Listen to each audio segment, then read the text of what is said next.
Well, hey everybody, welcome back. Welcome to the channel. The name is Barry Carey, and thank you so much for being a part of our live tonight. It's promising to be an interesting conversation that we have coming up on here. We'll be talking to Fifi, and Fifi is going to be telling us a little bit about her journey to sobriety. How is it that Fifi managed to be here 32 years clean? 32 years sober. So we're going to be talking to Fifi in a while, guys, and I thank you so much for being here. And let's wait to see where she is. Hold on one second, guys.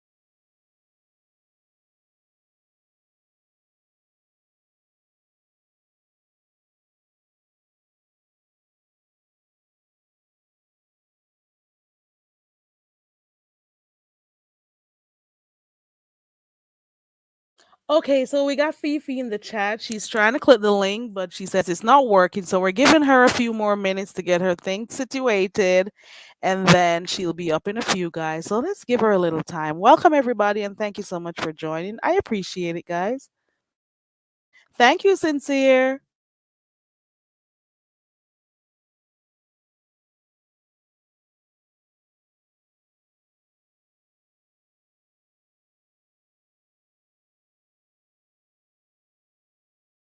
Thank you for coming back, so bomb.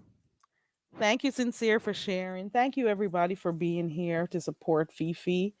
Fifi says she turned off all notifications. So we're just waiting for you to click the link, Fifi. I'll drop it a few more times so you'll be able to catch it. Okay.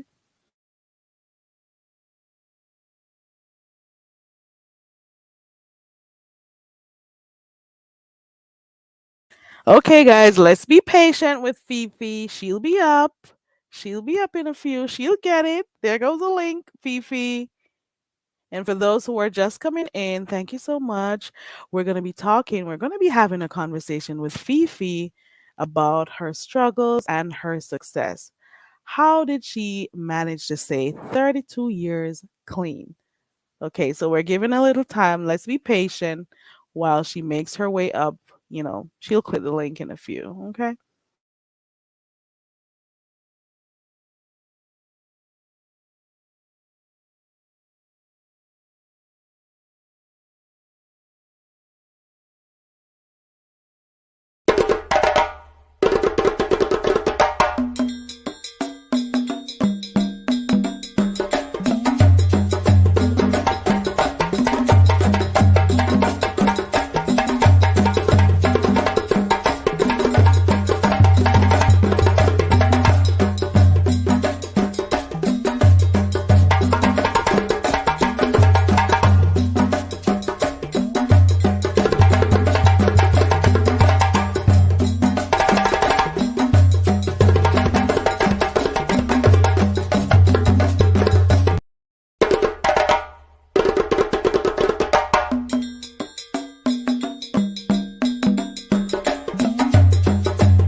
Hey Jill, hey everybody.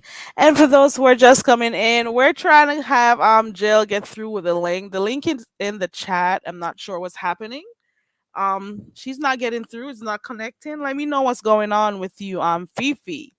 So, we're going to be having a quick talk today with Fifi to learn a little bit about her sobriety and what makes it so easy for her, or what is it that makes her so happy to be celebrating 32 years of sobriety?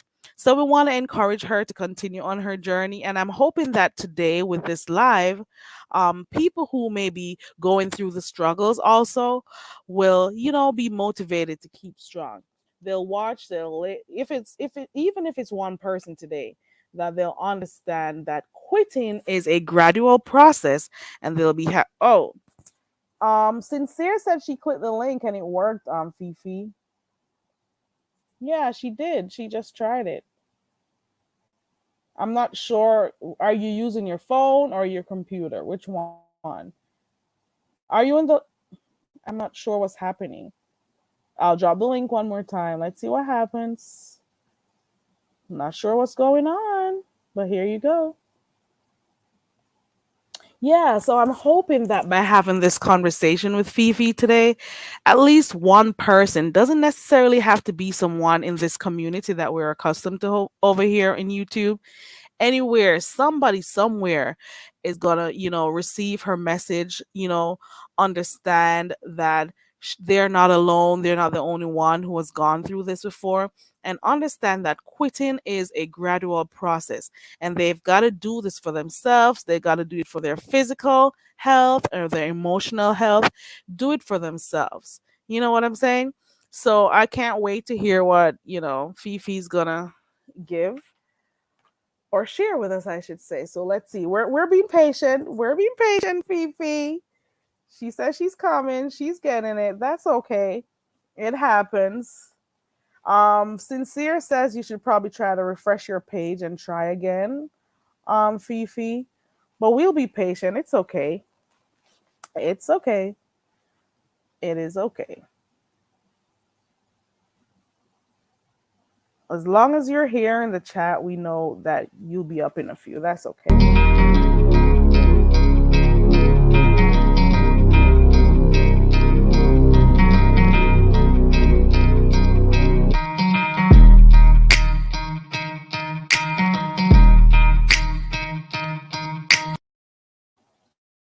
And while we wait on Fifi, just a reminder that on Friday we also do karaoke. Now we haven't done it in a while, so let's hope that this Friday coming we be able to have our karaoke, not karaoke, but karaoke. So let's see how that goes. Let's come on, it's open for anyone. You don't have to be a singer. That's the important part. You don't have to be a professional singer. A bathroom singer will do, a shower singer will do. Once you got a little rhythm, a little beat to your, something, it's okay. We enjoy ourselves, we laugh and we sing and we have fun, on our own. Hey, Sincere. Ooh, Hey, Sincere. Carrie. Very Carrie. Very Carrie. What's going on? You Nothing. want Wishing I could speak patois. say Mm-hmm. wagwan. Wagwan. Wan wan. So crazy. When I say something, Wagwan. it sounds crazy. I had me a little Jamaican friend though one time. He was nice. He was nice. You didn't catch it. Mm-hmm. You didn't Mm-hmm. catch He any be of his talking. I just be enamored. Just like what? run. It's easy to catch once you're around the person, for a while. It's pretty easy to catch. Yeah. Hmm. I don't know what's going on with Fifi. I think she having phone issues. Ooh, she's here. You called her name and she appeared, girl. Hold Oh, on. I done- Fifi is here. Let's see if it's really her though, because anybody could be trying. oh yeah, people. Is that you, Fifi? Yes, that's me. I'm turning the phone Yay! off. Okay. Oh, I so now couldn't you're back to your laptop. come back to Yeah, the laptop. I'm not moving anything. you just got something in the background, like you gotta Yeah. turn the page down, or what is it called? Click off one of those pages because there's an echo. Right. You should always mute whatever YouTube you're watching at the Okay. time. So It was the telephone. I don't think. Do you still hear it? no, it's gone. It's Okay. good. All right, I'm sorry. I have I'm no putting it idea down, what y'all. happened to my phone. Thank you, Sincere. sincere. Thank you so much. I appreciate it sincerely. I do. Okay. You know, you You got here early, you're sister. welcome. I support Fifi and I shared everything. So I want to, and she's funny. I'm gonna go in the chat and listen. Okay, cool. All I right, appreciate you. bye, y'all. Bye. I won't be Yeah, me. yeah, yes, Duchess. You can come also if you're a car singer too. Hey, everybody coming in. Hey, Pete again. Hey, Linda, Dexter, everybody. Thank you so much for being a part of our live today. Today we're talking to no other than Fifi, and quite a lot of you know Fifi. Whether Yeah. it's in the black sector, what other sector would they know you from, Fifi? Beef sector. I actually started in the beef sector. Beef sector. Okay, Oh yeah. cool. Around the time that uh Spilly Boy and Lady Nika had their falling out. I was over there during that time. Oh, okay, cool. So Bomb says, I'm a Fifi fan. All Oh, right. thank you. Oh, okay, cool. So we're gonna start the conversation like right now. So let's get into it. Okay. And So if anybody, welcome. huh? Go ahead. I was going to say, if anybody have any questions, don't hesitate. Um, one thing I had to do when I went into NA in order to get clean, because I really believe that last rehab worked because the third one in 4 years, but I got honest. And Okay. those secrets that I held inside and said I'd never tell anybody is what kept me sick. And they say that you are sick as your darkest secret. And I was. Now, I didn't talk about them secrets in the rooms of NA, but my sponsor was the one that told me you need to get outside counseling. And I said, black Okay. people don't get counseling because she was white. And she said, you need counseling. You have to let that go. And it worked. It really did. So, okay. Um, I Okay. started. Right into it. I'm gonna go ahead and ask you like some questions, and you can Okay. just whenever you feel like, hey, Miss Red, and hey to everybody coming in. Thank you so much for joining us. I appreciate it. And for those who are just coming in, it's Fifi. So we're gonna start, of course, from when you were younger. What in previous conversations you told me that you actually started an early addiction actually at the age of 12.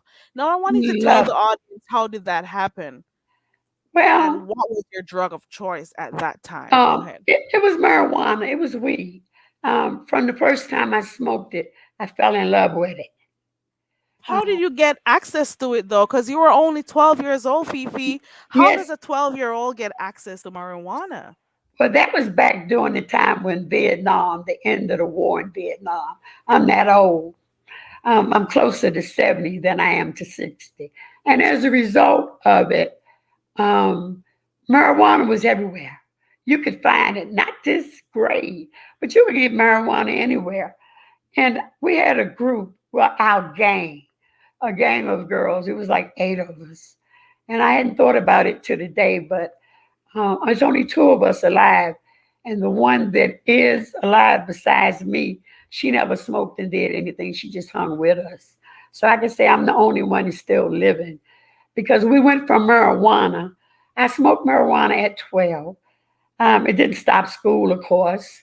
And when I went to college, I was actually on the Hold on, dean's don't go list. to college yet. We're not ready for college. No, well, that's okay.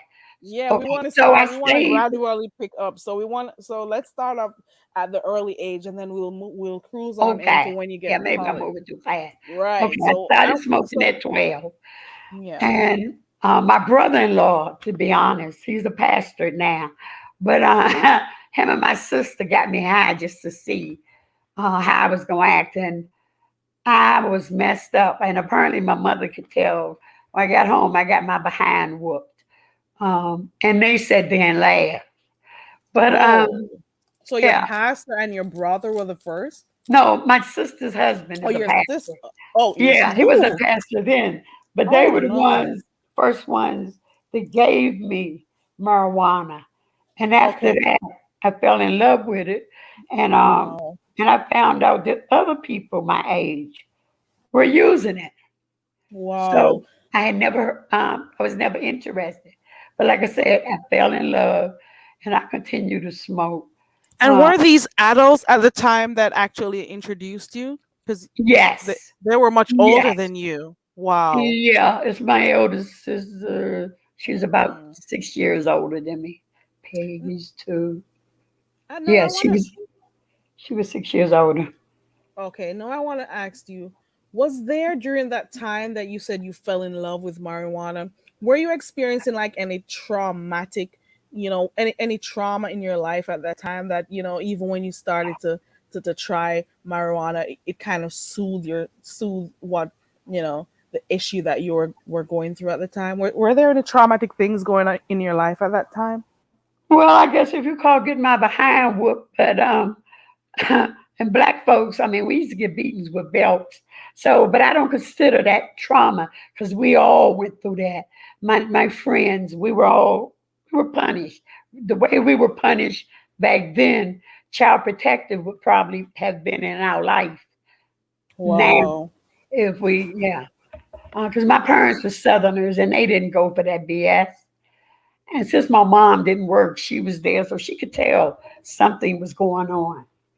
But no, the trauma that I experienced, I don't consider being disciplined traumatic. Um, Things started a few years, about 14. Yeah. Yeah.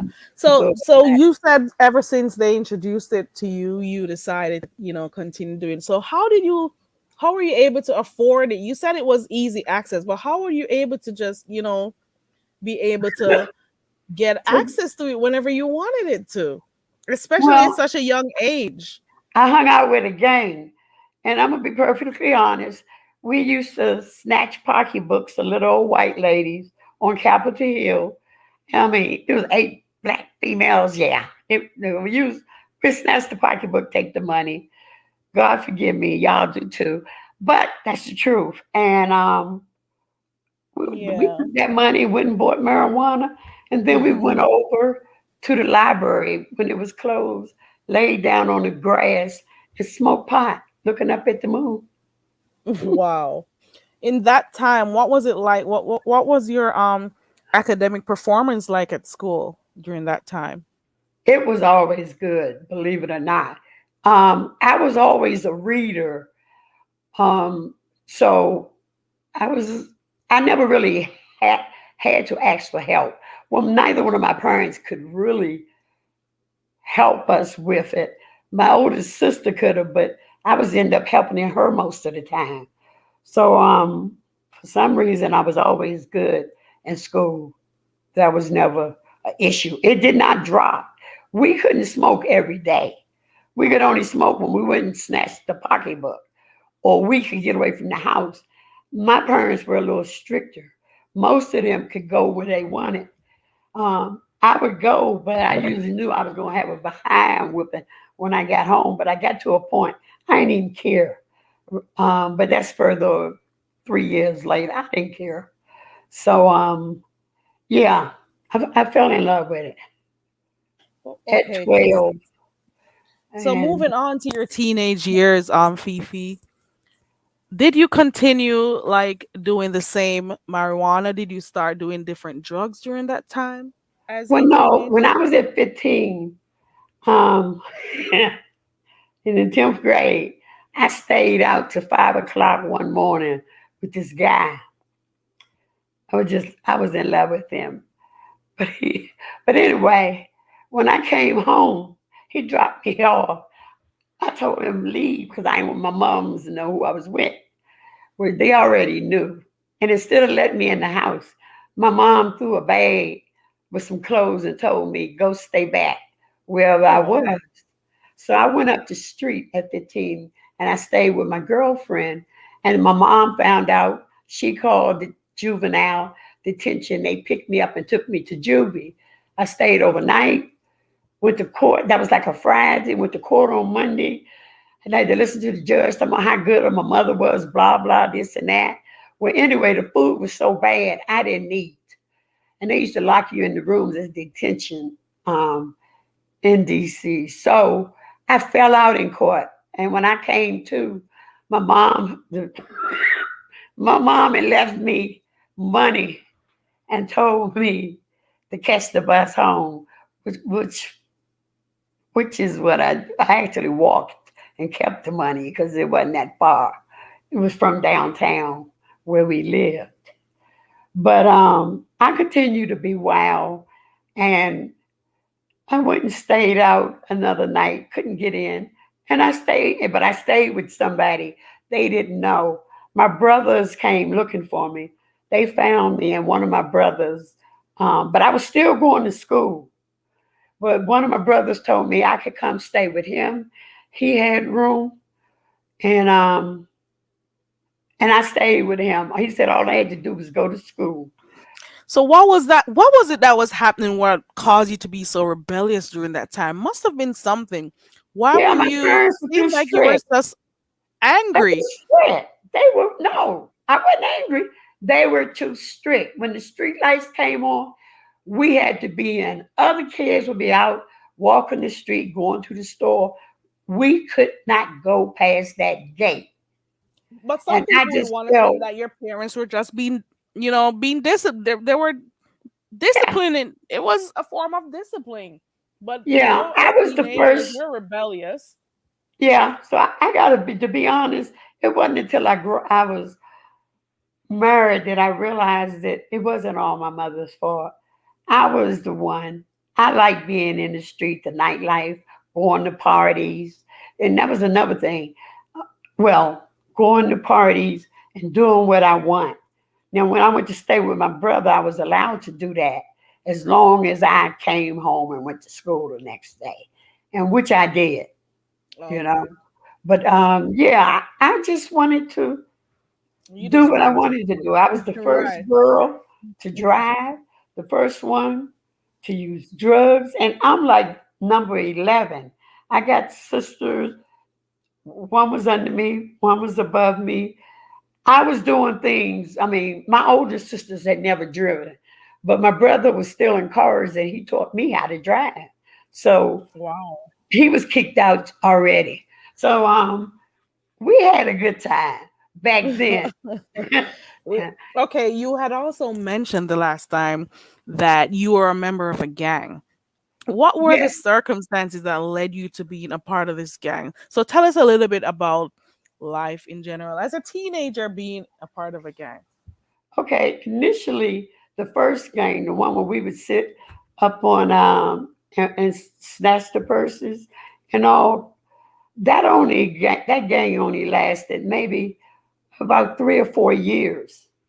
Um, it was everybody that lived in the neighborhood. We pretty much across the street, around the corner. We all grew up together, went to school together, and we decided that we wanted to, I guess um, be rebellious. Yeah. And a lot of them's parents didn't get whoopings or spankings. Whereas I knew one was coming for me, but it got to the point where they didn't hurt as much. It was worth it for me to go out. But that's all we did. We didn't go at that gang was not the one. I mean, we were snatching purses, but it was the other one that really led to the drug use. Because when I went to stay with my brother, I was 15. And at that time, he was a dealer. So it was money, drugs. But the only thing I was allowed to use was the marijuana. And I didn't have to pay for it. I could smoke as much as I want, as long as I went to school and as long as I kept my grades up. And I did. So, and then he moved. He moved into Maryland. I didn't want to go to where he moved. So I went back home. Back to the prison is what I used to call it. It didn't last too long because I would gotten a taste of freedom. And, You loved it. and my mom felt like I was influencing my younger sister. I wouldn't influence her. She just wanted to hang out with us. So I went and stayed with my brother's girlfriend. Still had to go to school, but that was my last year of school, and it was no problem. Um, You did yeah, mention, I'm sorry, go. no, go You, ahead. you did mention that you started college. Can you tell me a little bit about what you decided to study in college and what college Okay, life before was I like? got to that, when I was after I grad, no, the last year or so of high school, I was with a different gang. This was my brother's. He had two women living with him. Both of them were pregnant. Well, before they got pregnant, well, them and two other people, we all had our little gang. Um, and everybody in that gang was using something, except for one girl. Most of them was using heroin. But I started snorting. Oh, I forgot. No, she did use something. I was saying she never went to the freebasing or the heroin, but we were smoking. I mean, we were snorting powdered cocaine. Um, and What age was this, Fifi? probably What age? 17, Oh, and 17. I have to ask again, how did you guys get access to this? Then, Because well, no, at a drug 17, you were dealer. able to have. Remember when I Ooh, was 15, when I stayed out? That was a drug dealer I stayed out with all night. ooh. Um, and I could get anything from him that I wanted. Even though he was a family friend, my mom and my dad loved him. I never admitted to them that I was dealing with him, but yes, he was the first one. He could get it. He got it good compared to what other people were. And yeah, so I got it from him. Yeah. Okay. What was life? What was college life like? Now you've started to do harder drugs. What was college life like? You know, even while doing drugs, how was school for you at that time? Okay, to be perfectly honest, while I was going to college, I'd cut back. I let the powdered cocaine go. I went back to smoking the marijuana because that was more socially acceptable. And also, I couldn't focus when I was studying. I was in a healthcare profession, so um, I needed to be able to focus, learn all them bones and all the intricate parts of the body. I had to be able to focus. And believe it or not, I could do it with marijuana. You could tell a difference. If I went to school and I hadn't smoked a joint that day, I wasn't smiling. Um, I just wasn't happy. Um, I guess I could say I was hooked on marijuana. I loved it, but um, it never interfered with me. Well, not enough. Maybe I would have gotten even better grades, but I was on the dean's list. Um, I could show you documentation, but I'd have to hide out my name. I mean, blot it out. But I don't have no reason to lie. That's one thing. That's why now, when I'm talking about people, I name names. I don't care. They got an issue, then they let them drag my ass through the streets. I don't care. You know, I had earlier. I was going to cam up because I've cammed up, and nobody saw me about 3 weeks ago on Hammer Time. Um, when I first came on here, I cammed up all the time. You know, I mean, I ain't no 10, but I think I look pretty good to be 66. And I'll flash y'all so you can tell me.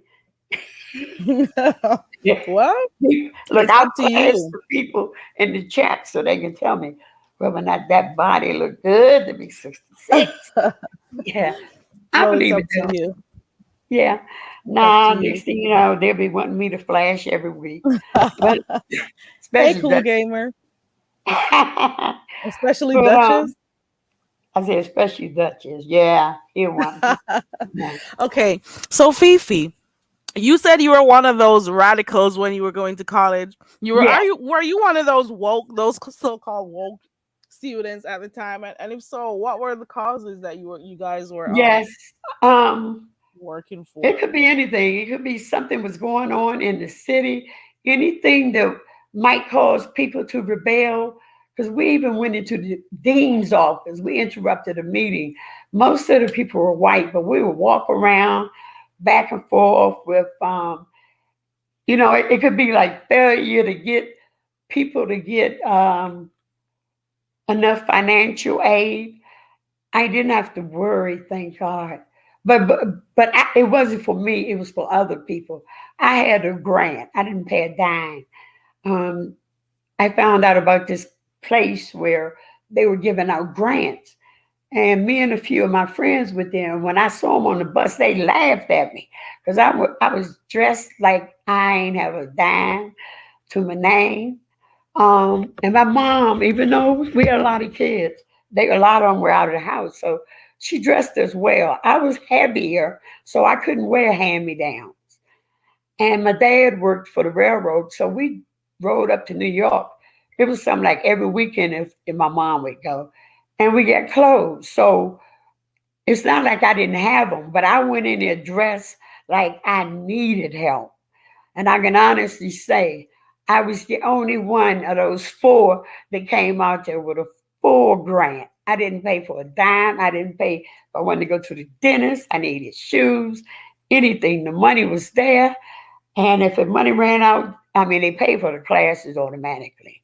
But I was also the first person to go to college in my family. So I had wrote a letter. Well, my sister-in-law, she had a bachelor's in administration. She helped me to phrase the letter. Girl, I was almost crying reading about myself. But that letter worked and me going in there looking like I needed help. Also, the first time I tried to get financial aid, and I was turned down, this white guy told me the reason y'all, black people, don't get financial aid is because y'all tell the truth. He said, you have to lie. And he's telling the truth because I needed something. I think I was out of school. But anyway, he said lie, and lying worked. So, between the grant and the line, I never paid 50 cents for my degree. Okay. But so yes, I smoked pot throughout it. I was a radical. I actually filed for a Freedom of Information Act during that period, and that's when I found out that I was considered a radical by the government. Um, and one of the guys that was marching with, he was the one that had told me about that. I'd never heard about that. But yes, well, I don't know if it's still there, but I did. I thought it was cute being called a radical and some of the things we did. But I got myself together and started focusing on me And then and the school. did you get to end so you did graduate from college, right? Oh, I graduated. And Okay, good. yes, I graduated. And then I had to take my state board. And then the head of our department told me not to worry. He said, you did very good in school, but don't worry about taking your boards. He was from the islands. He said, y'all don't pass your board. You get some more education, and then, girl, that made me more determined. I graduated in May. November, I took the test.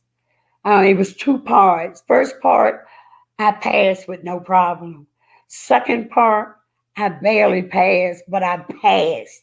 And that's like, it didn't make a difference because I was telling one of my instructors, he said, it doesn't make a difference if you pass by one, you pass. You're credentialed. So the first person I called was the guy that told me. I said that I was not gonna probably not gonna pass my board.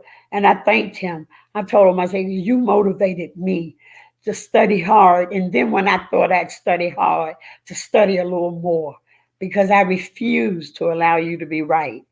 So yes, I had, and then as a result passing the board, my my pay went up about $6 an hour Okay. because I So didn't have much. Yeah, so much. when did you start um taking doing drugs again? Because you did say Okay. you stopped for college, but when did you Yeah. start, Well, after I using graduated, it again? was going to. I started. Me and my ex-husband, we would snort. Maybe once a month. We called it a little treat. Um, but it wasn't something we did every day because we had bought two houses, one investment, was living in one, so it wasn't a lot of money. But that was just snorting, and we could do that because it wasn't like that was readily available. That guy had ended up going to jail um, for shooting somebody, so that source was gone. Things might have been different had he been out on the street, but he wasn't, and we couldn't find good stuff. So we started making investments. But one day we went over to a friend's house, and I never knew he was came back from Vietnam. He was freebasing. I never heard of freebasing. Um, and I tried it. That's when they took the cocaine, cook it, and take the impurities off, and what's left. Um, but anyway, as a result of that, um, I tried it, and um, I guess I honestly say that first hit was the best high I ever had in my life. But Wow. oh yeah, um, some And people that say was they got cocaine we're hooked. talking about? Yeah. Hmm. Well, it wasn't crack. See, crack came around in the '80s. This was like, well, the mid to late '80s, I think, in that area. But yeah, so we started doing that. Now, my ex husband, his job, when that job started um, doing urinalysis, he stopped. He wasn't giving up all that money, and I'm glad. But I had been working for about 4 or 5 years, um, and I didn't know, but I was no longer a user. I had become an abuser. I was unable to stop. I didn't want to stop. I really liked it. So I snuck around and I used it, but it came out in the end. Make a long story short, when he found out, he was disappointed. And I was too. And, I swore I'd never do it. And his job took him out of town. And when he wasn't, I was doing it, thinking I'm sneaking. Oh, no. So that was about 26. No, that was about 28. You were And still pretty young. yeah, and Yeah. a friend of ours, he was a newsman, and everybody knew him. I mean, we would all get together, but his got out of hand. He actually lost his job, but then he got it back. But back then, when crack came around, couldn't find the powder really. Occasionally we could, but that was more available and I believe more addictive than the other cocaine because I could do that and then um, go to work at times. So Yeah. you were 28 at that point. You said you were married at the time. Did you start Yes. having children at this point, and how did you know, abusing that particular substance affect your family life, if it did? Woo. Well, yes, I had a daughter, I guess about 4 years, maybe 4 years, 21, before I had even started. And Wow. yeah, so before I had started, I had a child, and she was like 6, 7. Um, and thank God I didn't have any more till later because I had my last child in my 40s. Um, because I just didn't. Anyway, it affected my relationship with my sisters, um, and their brothers, because they was very, very disappointed in me. You know, they expected more, particularly since, like I said, I'd been the first one in the family to go to college, and uh, they were proud of me. But duh. So as a result of that, I didn't go around my family. I stayed away from my family. Um, and I lived, I'm just saying, upper middle class area. Um, and but I didn't use out there. I didn't know anyone out there. I would always go back to the area to that I was familiar with. And then my ex told me is me or him or that. So I went into my first rehab, not for me, but for him. So and I left. I told them they were just too hard on me. I went to the second one. He wouldn't go for that. He didn't come and get me. Um, but my sister had lived in the area, and she got me because I convinced her that they were going to kill me because they took me to the emergency room because my blood pressure was like out of control. When I told her, she picked me up. So that was the second rehab. And I had done maybe about 2 weeks. But that was the rehab they made you clean the floor with a toothbrush. I walk around with a sign saying, I'm rebellious and I think my ass is the shit. I was so mad.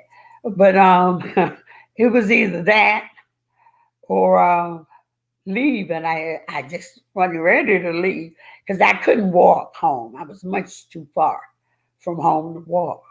So you're saying that you had like numerous well about 3 or 4 times that you tried to get sober. Oh yes, So even amid between that times amidst I went back to church because some people, everybody don't have to go to rehab.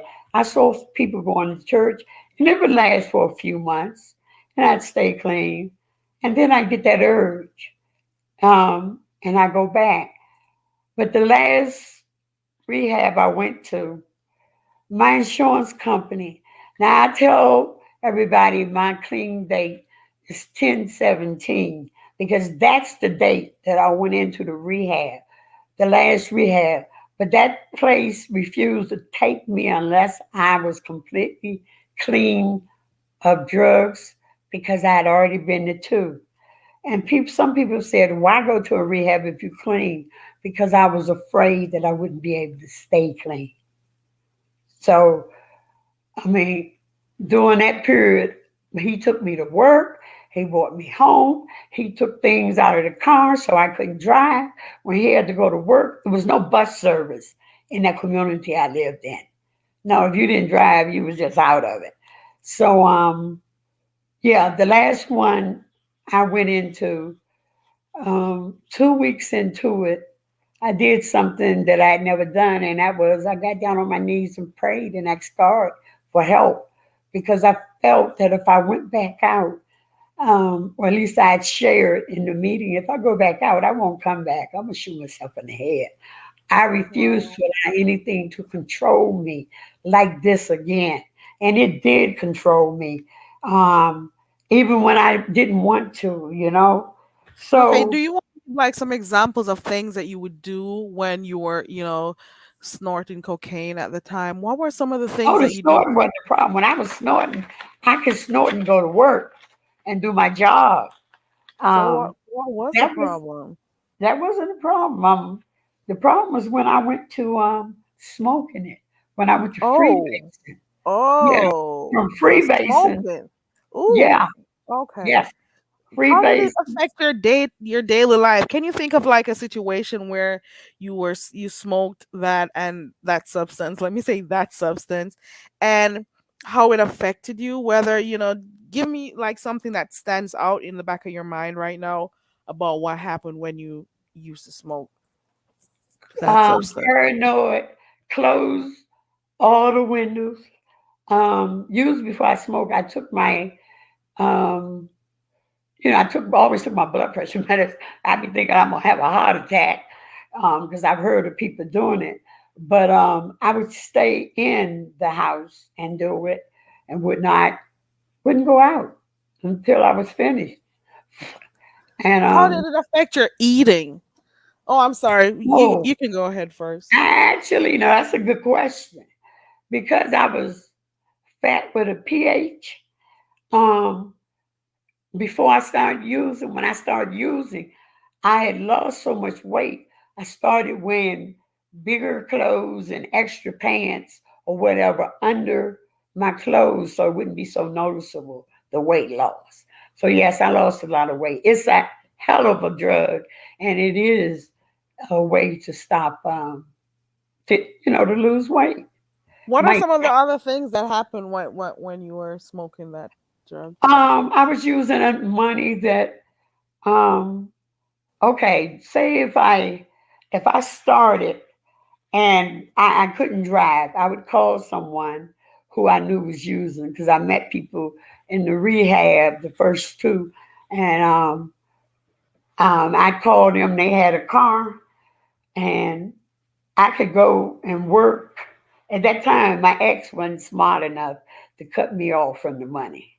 So I could get the money, and when he did, I could go and work in my profession for a 12-hour shift, get a nice piece of change, and I could go out and continue to use, which means I did not go home.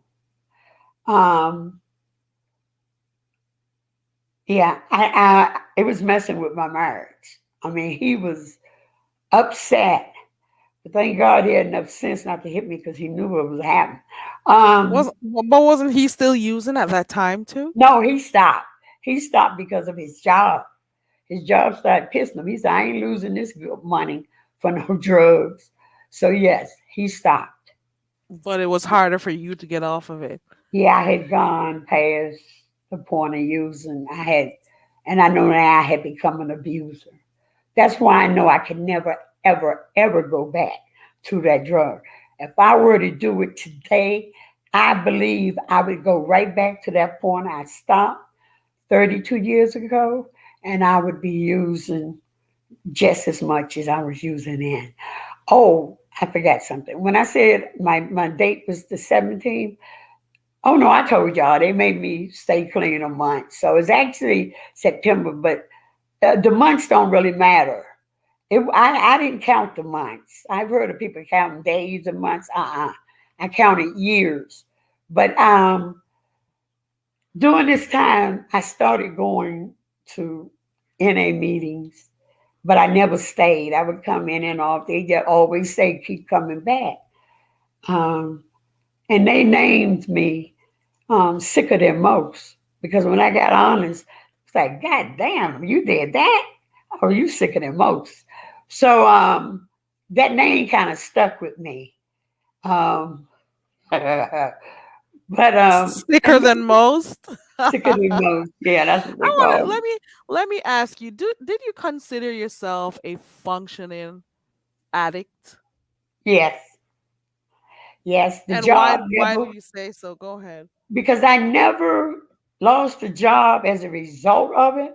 I may not have functioned as well as I should have because I would be tired because I'd been out doing it a day or two before I went to work. I usually work 12-hour shifts, so I didn't work every day. Um, but yeah, I was functioning when I was snorting and smoking marijuana.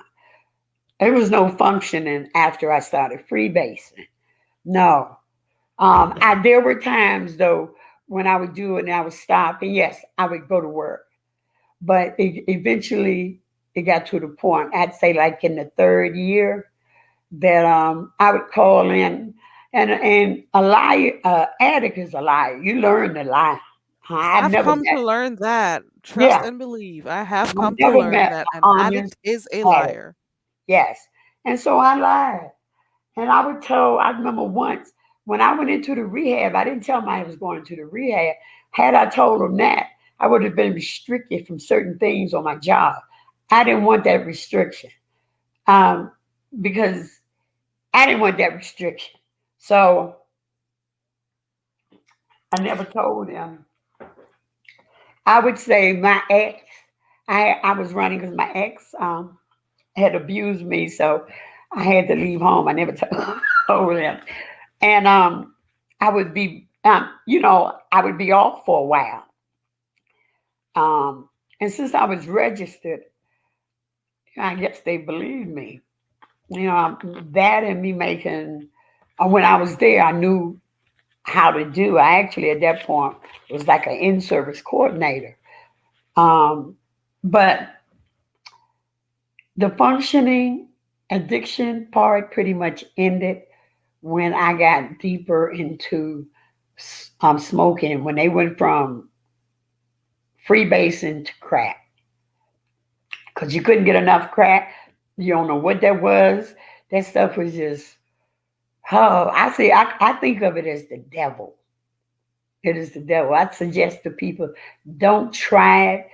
Even though I didn't get addicted the first time, I've heard people saying the first time they used it, they got addicted to it. I believe that's possible. Wow. But I thank God that I wasn't.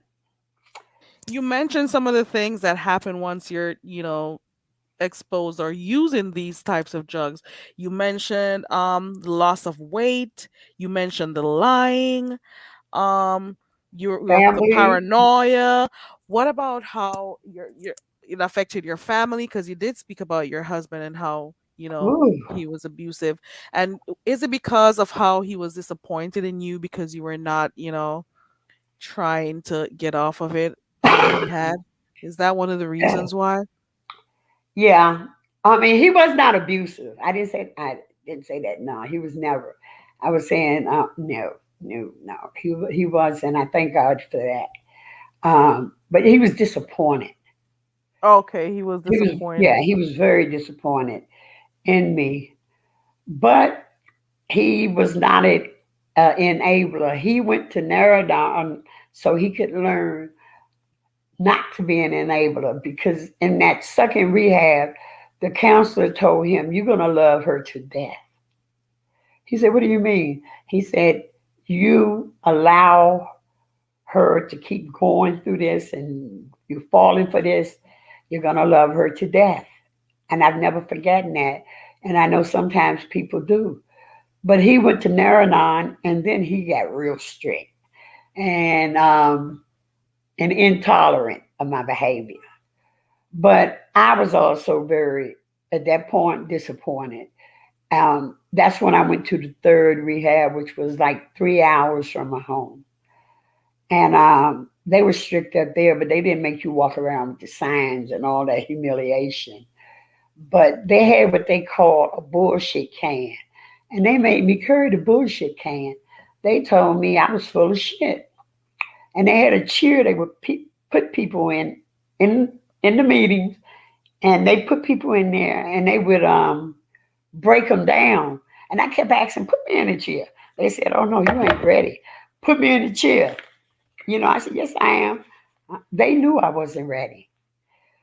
That night, I told you I did something I never done, which I got down on my knees praying and crying. I was raised in the church, but I never really, after I started using, went to church and stuff. And I asked God to help me because I did not want to go back to that again. I didn't want anybody to control me but Him. I can honestly say, and y'all may think I'm exaggerating, but the next day I woke up, I felt different. What I didn't know was that one of my roommates, there was three of them in there, had gone down and told one of the counselors how I was crying and praying and crying. That day they told me it was time for me to go to the chair. Okay. And I didn't want to go to the chair then. No, Miss Badass didn't want to go to the chair. They put me in the chair and I cried and I got honest and I talked about things and um yeah, I talked about having been raped while I was out there. So they put me in this sex abuse classes. Um, I had another therapist. When I opened up, I got the help I needed. Yeah. If them secrets might have very well had taken me back out again, you Yeah. know. So after After I opened up, I mean, I have never cried. And I talked about how my favorite aunt had died, and I was too high to really grieve. And they Mm. actually set up a mock funeral for my auntie. And I cried and I cried, but I never told another lie in there. But do you Uh, think these are some of the reasons why initially continued doing drugs because of, you know, that sexual abuse that you experienced about your family, your aunt that you spoke of, about maybe your relationship with your mom or your parents? Do you think that these are some of the things that were, you know, allowing you to continuously indulge in that drug? yes, because those were things I had not talked about in those first two rehabs. I wasn't going to tell anybody. Um, because I was raised in a house, but what goes on in here stays here, you know. So I mean, there were certain things I couldn't talk about. Yeah, I could not talk about because there were individuals were still alive and they could go to jail. But it was so I went around that with my sponsor once I got out. Um, but she told me that's what she told me, you need to go into to see another therapist. But the third time, thank God, was the last time. And that was where, like I say, the one that I broke down, I cried. No, I took the suggestions.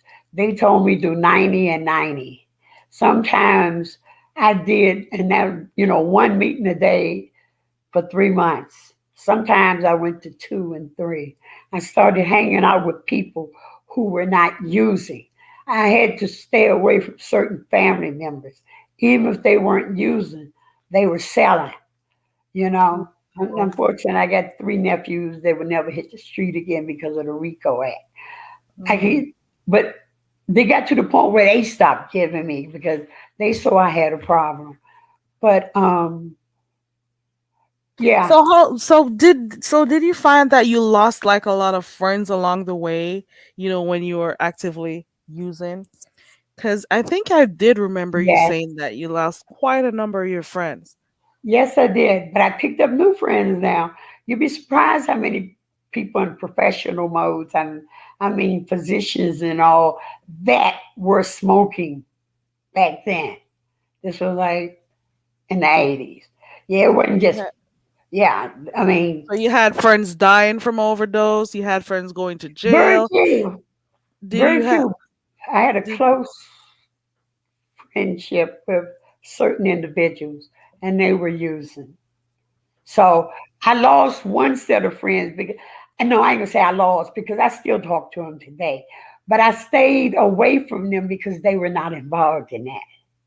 And my best friend had gone into the military, so she wasn't around. When I was acting like a fool, she was overseas. Okay. You did Well, mention that it was the last time that you actually, went down on your knees and prayed, and you said this is the time that you think was the final time that you'd be going into rehab because you knew that something happened special to you that night. What are some of the impacts of um what do you call it? When you're in your attempt to stop using drugs at that time, did it yeah. have like any physical impact on your body at the time? Because I want to know, there are people who try to stop cold turkey, or they may go through different stages, or is it called the withdrawal stage, I think. How does that Yeah. impact on your body during that time, or After just you, your day-to-day living, I should say? well, after I stopped using, let's say when I went into the rehab. Or you mean at home when I stopped? If I stopped at home, I'd be exhausted. I'd sleep sometime for 18 hours straight because my body was just tired. I'd get up, I'd eat. My husband would be there and looking at me, shaking the head. And I'd go back to sleep. When I went into the rehab, they didn't give me that luxury. But I was already clean, so I wasn't detoxing. I detoxed at home. And I don't recall any serious problem. I was just tired. So I was able to rest. While I was detoxing, I was actually still working, but I couldn't smoke weed, which would have gotten me, I thought would have gotten me through a lot, but I had to be clean from everything in order to go into that rehab. And so, yeah, I did a cold turkey. I mean, I ain't do no shakes and all that. No. Usually after 2 or 3 days, you're back to normal, you know. Around that same time, my older sister was diagnosed with terminal cancer. And as a result, since I was clean, okay, wait, I'm jumping. Okay, I'm moving too fast. That's later on. After I got out of that rehab, I did what they did suggested. And that's the biggest thing, taking suggestions. But I was willing to do whatever because my way hadn't worked. So I did the 90 and 90. Um, I did not realize that you could party drug free and have fun because I love to dance. So I started going to the NA dances and I had a ball. Um, See, the only thing I really did wrong, did that they didn't suggest after I got clean, was the 13th step, and that's dealing with you know getting in a relationship. Even though I was past a year, I ain't need to be in a relationship. I was still sick, but I had a friend and I had a husband, and a guy I met. So you know, so I committed adultery, but I stopped because my sponsor found out and she said, no, no, no. You got too much work to do. You don't need to be in a relationship with nobody. And that's what I would suggest with people that I try to help to stay out of a relationship for at least a year. I mean, it was more than a year, and I still wasn't ready, according to my sponsor. And I didn't get an NA sponsor. I got an AA sponsor because they're stricter. They were stricter. They don't go for that BS.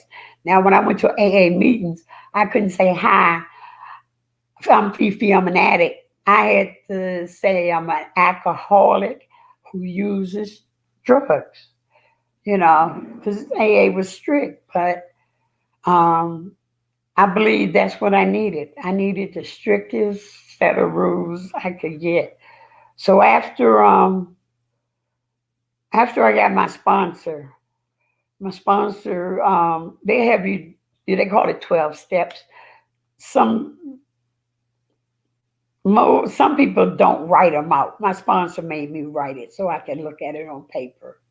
And when I got to the fourth step, taking a moral inventory, was when I knew I had to, and she suggested that I go back into counseling. That what I had in the rehab wasn't nothing. I needed to get some real help. And I did. Go ahead. Okay. I'm not sure if you had mentioned it because I wanted to find out earlier. Let me know if I missed it. At what point, what is it that you considered your turning point that said, listen, I gotta stop doing this. It's for me, it's for my health, it's for my family. What was your turning point that made you decide that I'm gonna start? This is my final time going at this. I need to get myself clean. What was your turning point? Mm. I'd say it was a few things. I was disappointed with myself. Um, I didn't like being controlled, and I knew if I used the drugs would control me. Um, it was affecting my home life, but my family had a lot to do with it too. I mean, I could read it on their faces when I went around them. I didn't like it. I The didn't like it. disappointment.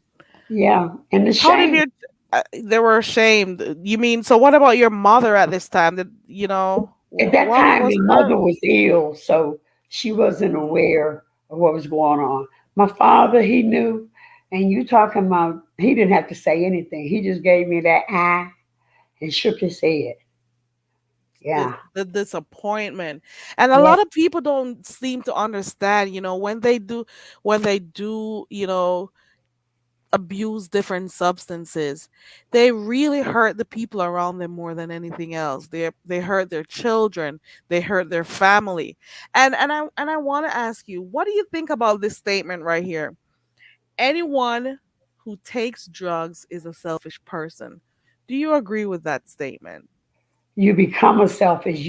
When you start, you might not be. You might just be playing, but eventually, yes, you will. That's true. But I don't think I was selfish because initially I could stop. I just thought I was having fun. And there were a lot of other people that did it as well who didn't go as far as I did. They were able to stop. Does Um, anybody in the I'm sorry to cut you while you're answering, Fifi. Does anybody in the chat, anybody listening, do you agree with the statement that anyone that takes drugs is a selfish person? Let me know in the chat. You can go ahead, Fifi, well, continue. we'll become selfish if they're not. Um, I don't really know if I consider myself selfish when I first started, but yeah, you get selfish because everything else is not important as you're doing what you want to do. Yeah, uh, Because a that's lot a of good. people that I'm sorry, go ahead. I said, that's a good question. Was that from Duchess? I'm kidding. It doesn't make a difference No, it who it's wasn't from. from Duchess. I was just Oh, thinking to myself because you were talking about some of the things that you were doing to your family and how yeah, you disappointed them. So I just wanted to know what are your views, but you seem to think that you become selfish. And if I'm you, I'm I'm yeah. waiting to see what the chat thinks. Hey Vibrant, um who agrees with you? I think who said they agree? Pete. Pete says I believe the way Fifi put it that they become selfish. But on the other hand, there are some people who think, you know, people once you're addicts, you are very selfish. You don't think about the financial ruin that you may Yes, have on your parents or your family. You don't think about how your behavior affects your children. You don't think about nothing. You just want to make sure that you get that high and you feel good. You do not take, I don't know if it's because of, well, it is because of the substance, but you don't yes, take other people's feelings into consideration because all you're thinking about is how you can feel good.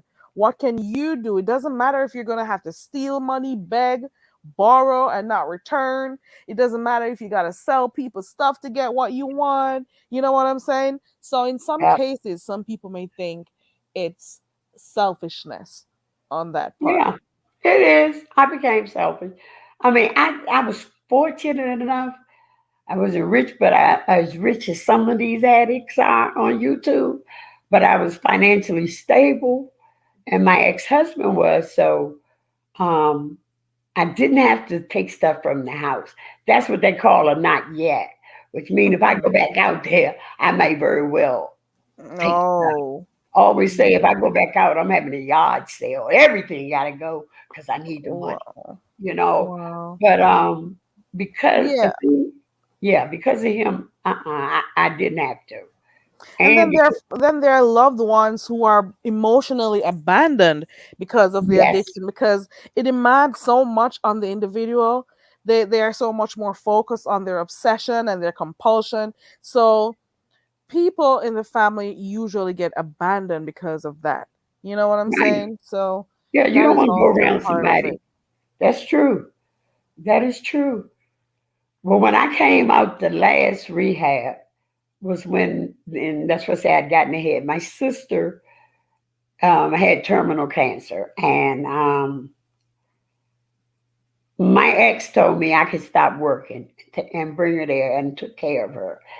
And I took care of her and I went to meetings and I talked about it, because you get your people use the feelings. And my sister, she begged me one day, she cried, please don't go back to using that. Please don't do that. Please. And I promised her I wouldn't, and that day, at that time, chills went through my body. and I kept that up here, and I never did. But I felt like even though after she died, I would have been lying to her, you know. But I stopped because she had two of her kids who were using, you know, and one of them was able to stop, and the other one, she died as a result of it, you know. Wow, my condolences to you. That's a lot, you know, Yeah, but because that's why I took care of her because I knew her kids. I was clean. Her kids were not mhm, in a position. But taking care of mhm. her didn't allow me any time to even think about using because when I did get a break or somebody would come over, I would go to the meetings, which were in pretty close, about 10 minutes away. And I would talk about what was going on. And I got to count a sponsor, and I worked with her. That's what you have to do. That's what I had to do. I don't know. I can't say for other people. That worked for me. Having someone that I was accountable to every day. I talked to my sponsor every day. Hey, how you doing? You know, even if I didn't go, and then I would go over her house after I write down the steps, and I would read them. And I remember once I had a cousin read what I had written, and she cried so hard. She said, "I had never thought that you had that much of a problem with drugs." I said, "Yes." You know, so yeah, everybody was hurt. You know, I was a liar. I wasn't a thief, but if I'd have stayed out there a little longer, um, because like I said, I was fortunate. None of the jobs ever knew I was using. I would always lie about going into a rehab for one reason or another, taking leave or telling them I was And running from they were supportive. the job. Hmm. No, I didn't tell them. I had one No, of them but you jobs. told them different reasons why you were going off, Yes, and they supported those reasons. they So were you did supportive of lie. those. Oh yes, I lied. I got somebody in the back, Fifi. I don't know who it is. I'm gonna make sure I keep this up because I'll be busting heads with coconuts if I need to. But this is their second time clicking the link, so I'm gonna go ahead and let them up. Is that Okay with that? yeah? That hanky panky. Let's see Hello? who it is. Hey, Hello? hi. Oh, it's me, Isaiah. Hey, Hey hanky Isaiah, you panky. finally clicked the link. Ow. Yeah, Hey it's because I Isaiah. kind of I was actually kind of like watering the plants right now. That's why I have my camera turned off. Mm-hmm. And I was listening to what Fifi was saying right now, and a lot of it like I do agree with her because I mean anybody that has ever been like addicted to a substance will have to admit to many things, even though people don't want to, but it is. Oh What yeah. in particular may give me one thing that you decided that this is what that you agree with Fifi on, because you said you agree with her on a lot of things. I saw somewhere down in the chat that you said you tried something before. What was it that you said you tried? Do you want to talk about it and how it made you feel? Well, Isaiah really is watering his plants. when I first started using, I was in elementary, which was like what, sixth grade, and I was raised like in a Jehovah's Witness family. So it was on a Wednesday night, coming back from church. I was listening to Zapp and Rogers, so I was like, in a good mood, listening to the music, jamming out, and can't say who it was that gave me my first hit of meth, but it kind of enhanced the feeling of like the music. Like I don't know, it just made me feel even 10 times more better than from what I was actually like feeling. So from then on, that's my that's where I started using, but not like hardcore or like not like constantly because I was still in school. But I Mm-hmm. started using again like when I graduated high school, which was in 2012.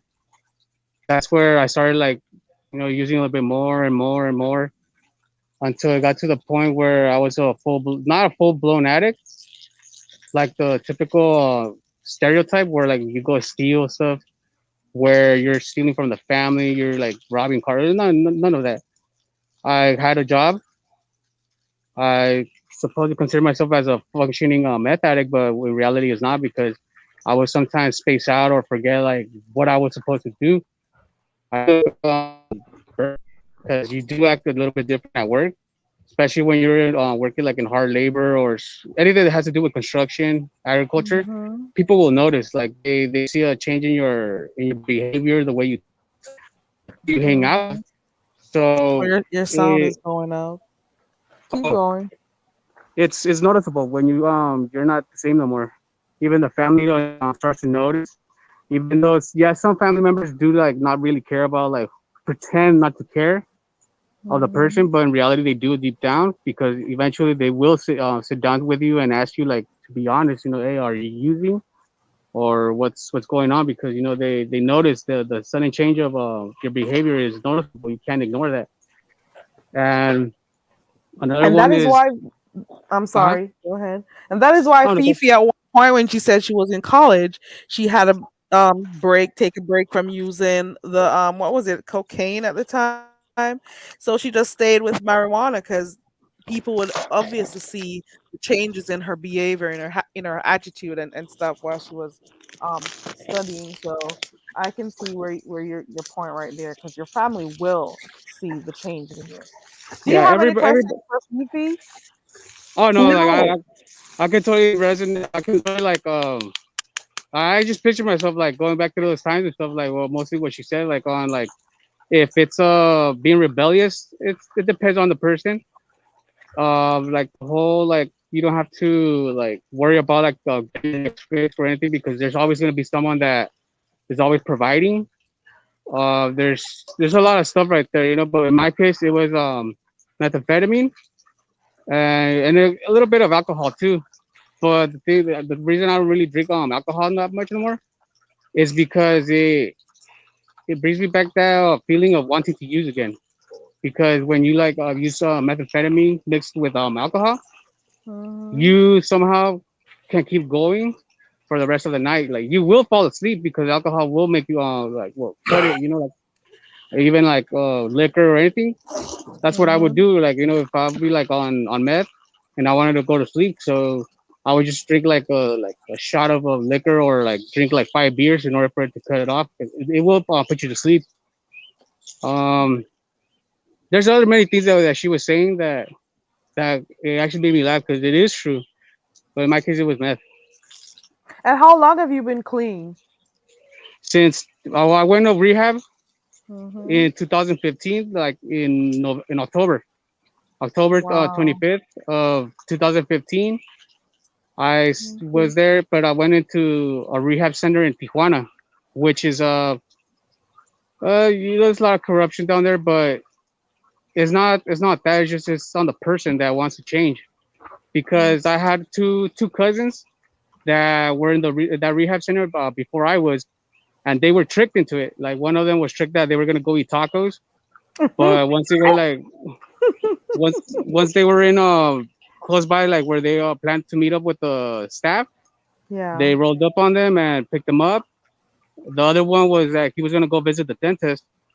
They happened the same, and I Uh, was like, holy shit, you know what? Like, well, that's them and stuff, And this is why it's always not a good thing to, oh, I'll never fall like for, I'll never become a drug addict or I'll never be like them. Like, no, never say that because when the day that you someone says those words or like you will end up like far worse than them and shit. Like, which is what happened to me because even I started saying like, oh, I don't need rehab or like this drug was never gonna take control of me. Um, yeah, right, sure, buddy. Like that's what happened. I started becoming even more like using even more. It got to the oh point where my. like I started like, well, let's say I was almost up for 2 weeks. I started What? hearing, You stayed up for 2 weeks. Your sound is going on. We really want to hear this part. Are oh, you not like hearing this, Fifi? Yes. You were up for almost 2 weeks. That's possible. Oh it's shoot. possible with let's say alcohol or liquor because you can keep going. But I started hearing like some like voices. I was like thinking like actually like confirming myself, telling myself that yeah, what the fuck, I'm hearing these voices. But it came to the Has that point ever where happened to you, Fifi? No, I stayed up 2 days though, and that was enough for me. I fell asleep. But I do agree with him. I had forgotten or neglected to say, in order to come down off the cocaine, I would drink alcohol, which I was not a drinker. I didn't like it, but I knew it would bring me down and I could sleep. So, Yeah. thank you. No, for me it was almost like we could actually 2 weeks because I mostly wouldn't like get like let's say like a dub or an eighth. No, I had like a quarter ounce of meth on me, so I wasn't worried of like, oh, when is my next hit gonna come? No, I could just like, like they say, pack it and all that stuff. I even shared with like a couple of friends. I would sell it to them a little bit, but I was mostly like personal, and I would ration myself, which is like a typical user's behavior. And especially when like you would like, let's say, have a smoke someone out, you won't even like give put in as much as you normally would do, and you would have to lie to them, like, oh no, I don't have any more and stuff like. No, me, I would have to ration mine, which a quarter ounce is a pretty good amount for someone like for one person. Yes, it is. And that was my mistake. Where I when I had the quarter ounce, that's where my two cousins went to rehab, and I told myself, oh, I don't need rehab, this and that, this and that. Yeah, that was a wake up call. I started like hearing voices. I was talking about myself in my sleep when I actually got some sleep. Getting to the point where I was actually thinking that the neighbors were like on top of my roof, and they were like, I Wow. can hear like a lot of stuff. Paranoid. You got paranoid. Fifi did mention that earlier on that you do go through different paranoia. Wow. Wow. You heard like your neighbors were on your roof? Yeah, it was some Shit. other trip because I would like be outside or like in the tool shed like burning a little bit, and then all of a sudden I would hear the voice of the neighbors' voices like saying, "Oh, look at him," and stuff. But it's all in your head. But when you're on that state of mind, no, it's like you actually believe that they're right there. So I started like looking to like outside the door, like like holy shit, like even like people around me would be like, "What the fuck is wrong with you?" And I was, "Oh no, nothing, nothing." But inside I'm like, yeah, the neighbors are listening to me. It happened so much to the point where I said, you know what? Nah, this is it. I was out. This is too much for me. So a family member came over to the house one time, and I was actually like determined. I was like, you know what, Tia, fucking, I want you to take me where my cousins are at. I just don't want to like I'm good for right now and stuff. And she's like, all right, let's go. You So just decided that this is it. I'm done. yeah, Take me to the rehab. I'm over it. I'm frustrated. I don't want to do this no more. And that was like 7 years ago. So you're 7 years clean. yeah, but the rehab, and this is what I saw. This is what how I view rehab. They do work. Rehabs is always gonna work. Yeah, people can look up documentaries and this and that. This and that. Well, this is gonna be everywhere. But rehab is gonna actually work for someone who actually wants to change, not someone who is being told to change. Please You know, repeat that, Isaiah. You heard that. You heard that. Go ahead, Isaiah. I want you to say that again. um, rehab is for a person that it will work, but it's for those who want to change, not for someone that wants to be changed. That's And right. it's not that it sounds fucked up because I got to also to a point where I kind of got tired of telling my because I was at a rehab with my cousin, so it was kind of like a fuck situation because one was kind of like trying to get me on his side, the other one too, and the other interns were like noticing that would tell me, hey, well, what's up with that and stuff. I was like, I don't know, man. You know what? I'm just tired. That's them and stuff. Them and shit. So Oh I got no, tired of like, Isaiah's sound is going out. Are you hearing oh, clearly, guys? oh I'm yeah, sorry. Hold on 1 second. Can you guys in the chat hear Isaiah clearly? And can you hear him clearly, Fifi? Because the sound is it's going A out a little little bit. muffled, yes, but I could pretty much carry. I mean, figure it out uh, because I've been there. Pete says he's breaking up a little bit. can you hear me Isaiah, now? do you want to drop down and come? Oh, okay. Go ahead. Let's see if we can hear Oh, you. it's because Go I had my ahead. mask on. I have my mask on. That's why. Okay. Oh yeah. Yeah, I got So tired of Isaiah wasting. says rehab always works, and it works for Yes. people if they Well, want it to work for them. Yeah. um, I guess Uh, if you want it, yeah. it does. there are a lot of people go there for different reasons. The first two times I didn't go for me. I went for my ex-husband, I went for my job, even though they didn't know, because I was afraid of losing that good money.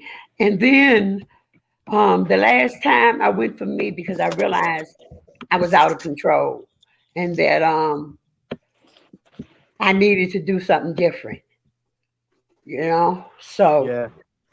No, uh, it's true for going like multiple times because like cousin actually went more than once. Me, I didn't go because I actually like Oh what no, Isaiah's here sound is for really a change bad. and I come back. Isaiah, There, hold on, Isaiah. Could you do me a favor, Isaiah? Could you drop down and click the link again if you can? yeah. Because I really want to hear what you're saying, but I wouldn't, you're just really distorted, and I want for people to hear. I'm wondering if you could also do like a day when you can come and speak to us also about your experience too.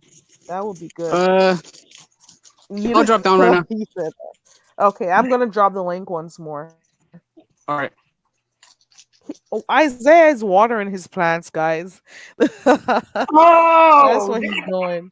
okay. Finally, I get to talk to Mr. Hanky Panky. But yes, I had forgotten about the alcohol. He hasn't dropped Oh, he down. didn't drop down. I'll drop you down, Isaiah. Yeah. And I put a link again so you could try. Okay, go ahead, Yeah. Fifi. Yes. I always thought that I could control anything. And before I ran into freebasing um, and crack, I could control. I didn't have a problem. We were doing good. We were making money moves, you know.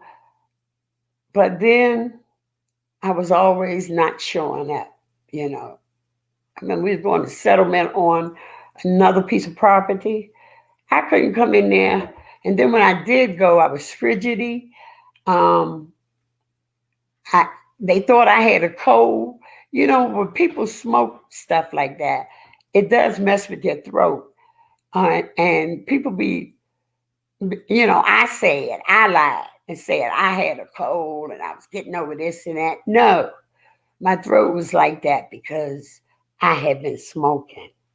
So, yeah, a lot of the people, excuse me, will say that cold. Now they can use COVID. I just got over COVID. You know, it works Yeah, the same. The yeah, divorce because that stuff you're burning something. It's not natural, and it does yeah, affect your airway. And Lord knows, I knew better than most, and I never thought I would have been an addict, but I am. I am, even though it's been 32 years, I consider myself an addict who hasn't used in 32 years. But a lot of people don't consider themselves addicts. I do. I believe if I ever thought I can go back to doing it again, that I'm going to be out there. I'll be an addict out there using, you know. And I'm so glad none of my kids uh, are addicts. Yeah. I'm very happy they didn't choose to go down that road too. That's really No, good. no. My youngest baby, I was about 41 when I had him, and of course, I had been clean for years, but I chose to tell him because I felt that if anybody know, somebody's going to eventually tell him, and I wanted to tell him my story and to be honest. And he cried and he said, Mom, I did that. I said, yes, that's why I'm so afraid of you ever going to use drugs. I said, don't even try them. Um, and, we cried and hugged. 2 months later, I'm in an argument with a family member and she threw that at me. But you old crackhead. And I was on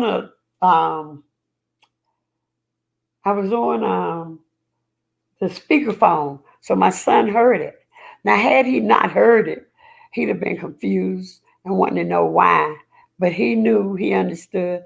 He wrote me a note, Ma, hang up on her. You don't have to convince people that you're not doing Yeah. you're doing. Yeah. Yeah. Um, So bomb wants to know.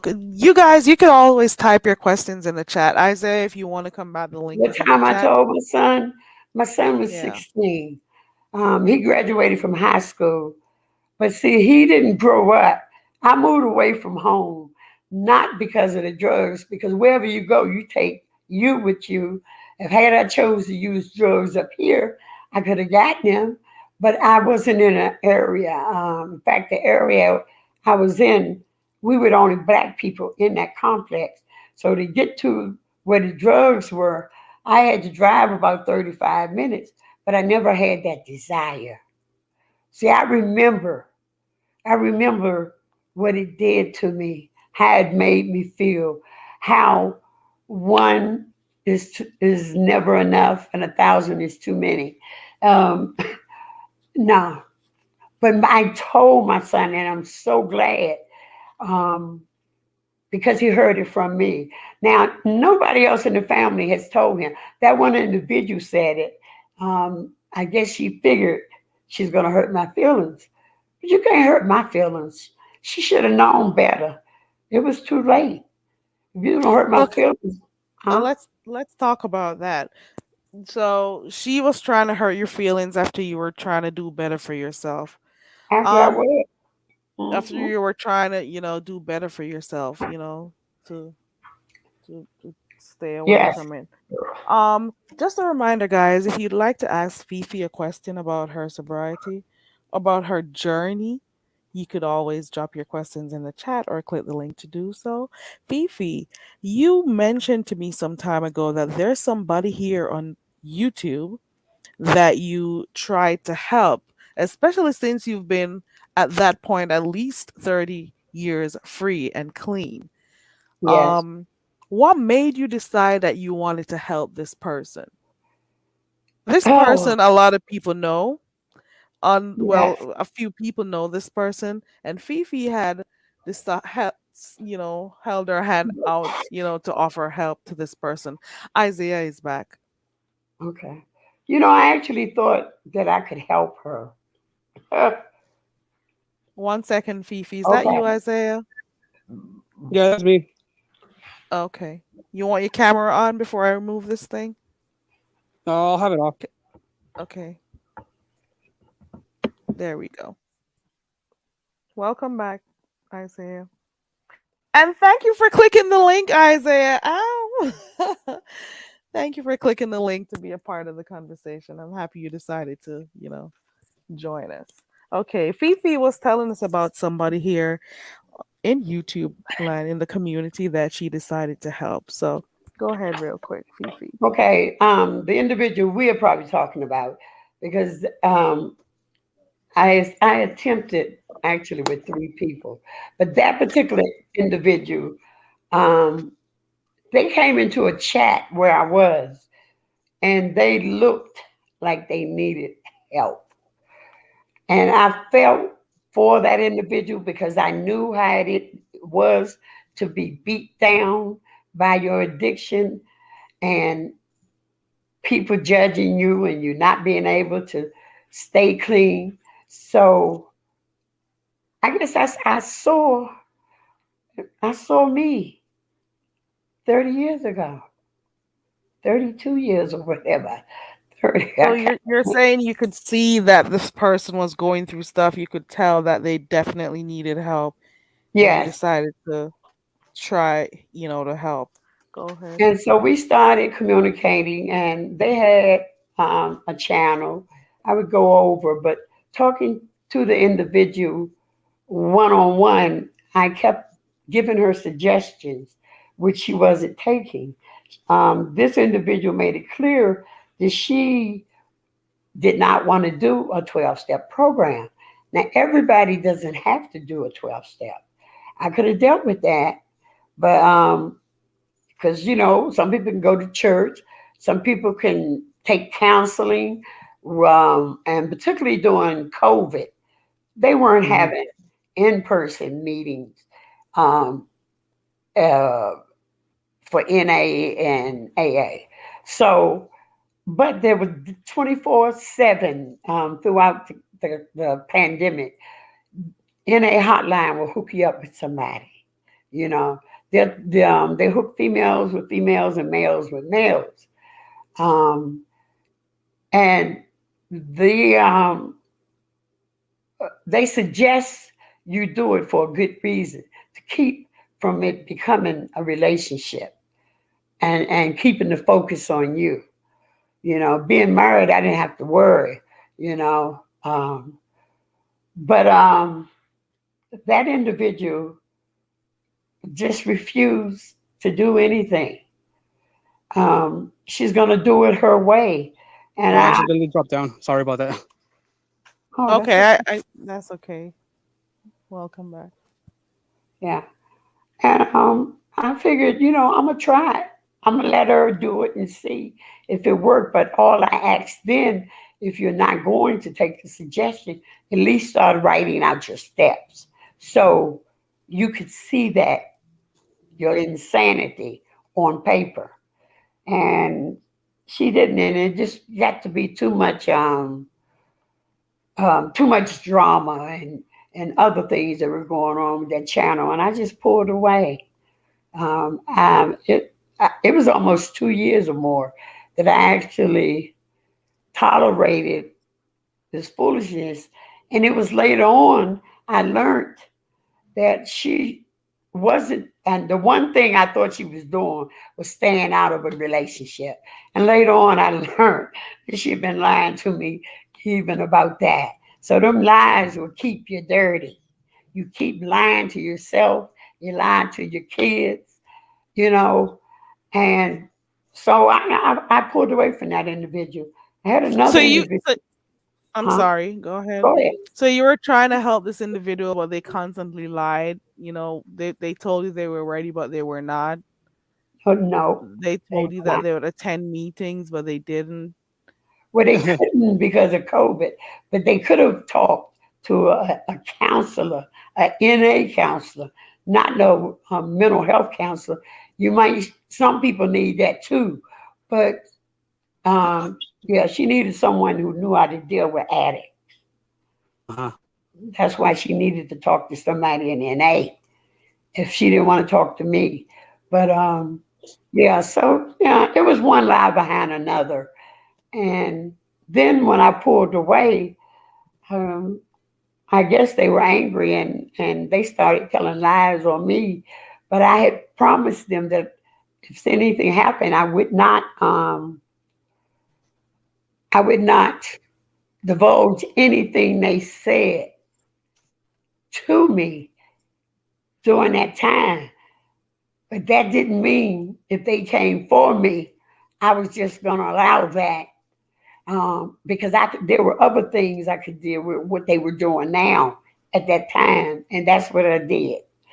Um, so yeah, they probably hate me now, but that's life, you know. That's life. But yeah, so now um, I'm not extending myself. I will help though. Anyone that I can help, I will help them, but I'm not going to extend myself to help anyone unless they show me that they're willing to do the work. They're not willing to do the work. I'm not gonna waste my time. Ooh, Is what that happened? you, Sorry. Isaiah? Yeah, Okay. I live next to the neighborhood, so The it kind of like connection goes is off and really on. bad. Okay, I realize you've been dropping in and out. You wanted to say something real quick? Yeah, she was saying it is true that you get to a point where like the you've done like try to give the like certain individuals advice, do this, do that, suggest them like what has helped them, but you can totally tell you can already like smell the mamadas from them. Like there's people that aren't even don't even want to get help. You can totally tell some that actually do the desperation. You can see it in them. Oh Yeah, I remember no, when we can barely hear. at first Oh, Yeah, we can It's really get distorted, you. hanky panky. I Oh like that. no. It's Oh, that's really distorted. It's really bad. And Can you I hear me now? know I want to hear what he has to say too. What you could do is probably try refreshing. Let me put my banner up and you go ahead and try refreshing one more time. Just refresh the screen. Is it clear now? Now, No. yeah, what you Yeah. do? Yeah, you Yeah. got to. Okay, there. Okay. That's way better. Okay. Yeah. What I'm saying is, there's people that you can totally distinguish, separate those from who need help, which is like being tricked into rehab, and then there's those that actually genuinely want the change, which is pretty obvious. But I remember when I first stumbled upon that channel, and I was like, oh damn, like someone's actually like talking about this. So it lured me in. Went in the chat. I just told them that I've been in rehab through the chat, and I was also planning on like going on her panel, but I'm glad I didn't. But I noticed that they were like mostly attacking like Fifi, like telling her like all this stuff. I was like, could be probably Hmm. one of those people that probably faked it and stuff. And I don't like those kind of people that fake being sober and all that shit.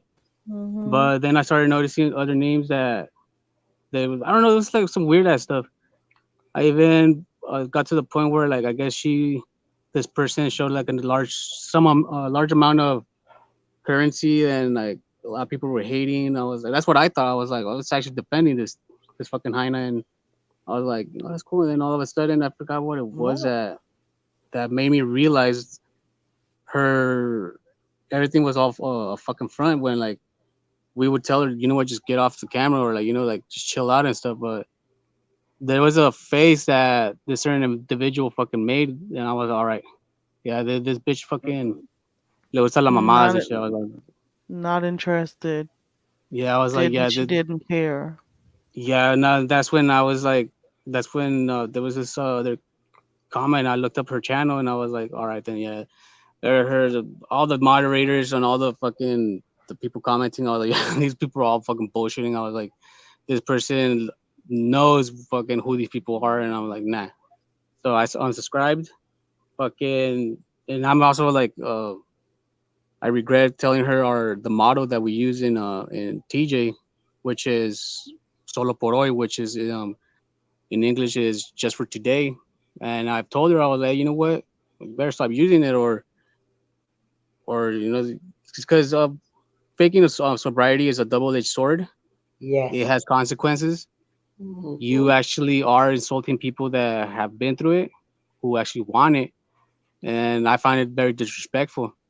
And because the rehabs in TJ, I don't know how they are here in the US, because I never been to one here, but only in Mexico. Yeah, you know, people get beaten up, but that's if they assault another intern, like they fight with another one. Like I've seen a couple beatings, but I wasn't there because of that. I was there because I wanted to change. So the first 3 months is for detox, and once the 3 months are up, the staff they see if there's any change, because every Sunday you have your family can come and visit. They can bring you like sodas and all that stuff, coffee, and like I noticed also that a lot of people were replacing their addiction with coffee. Yes. I never really liked coffee. I drank it a few times, but that's something that people have tried to like replace it.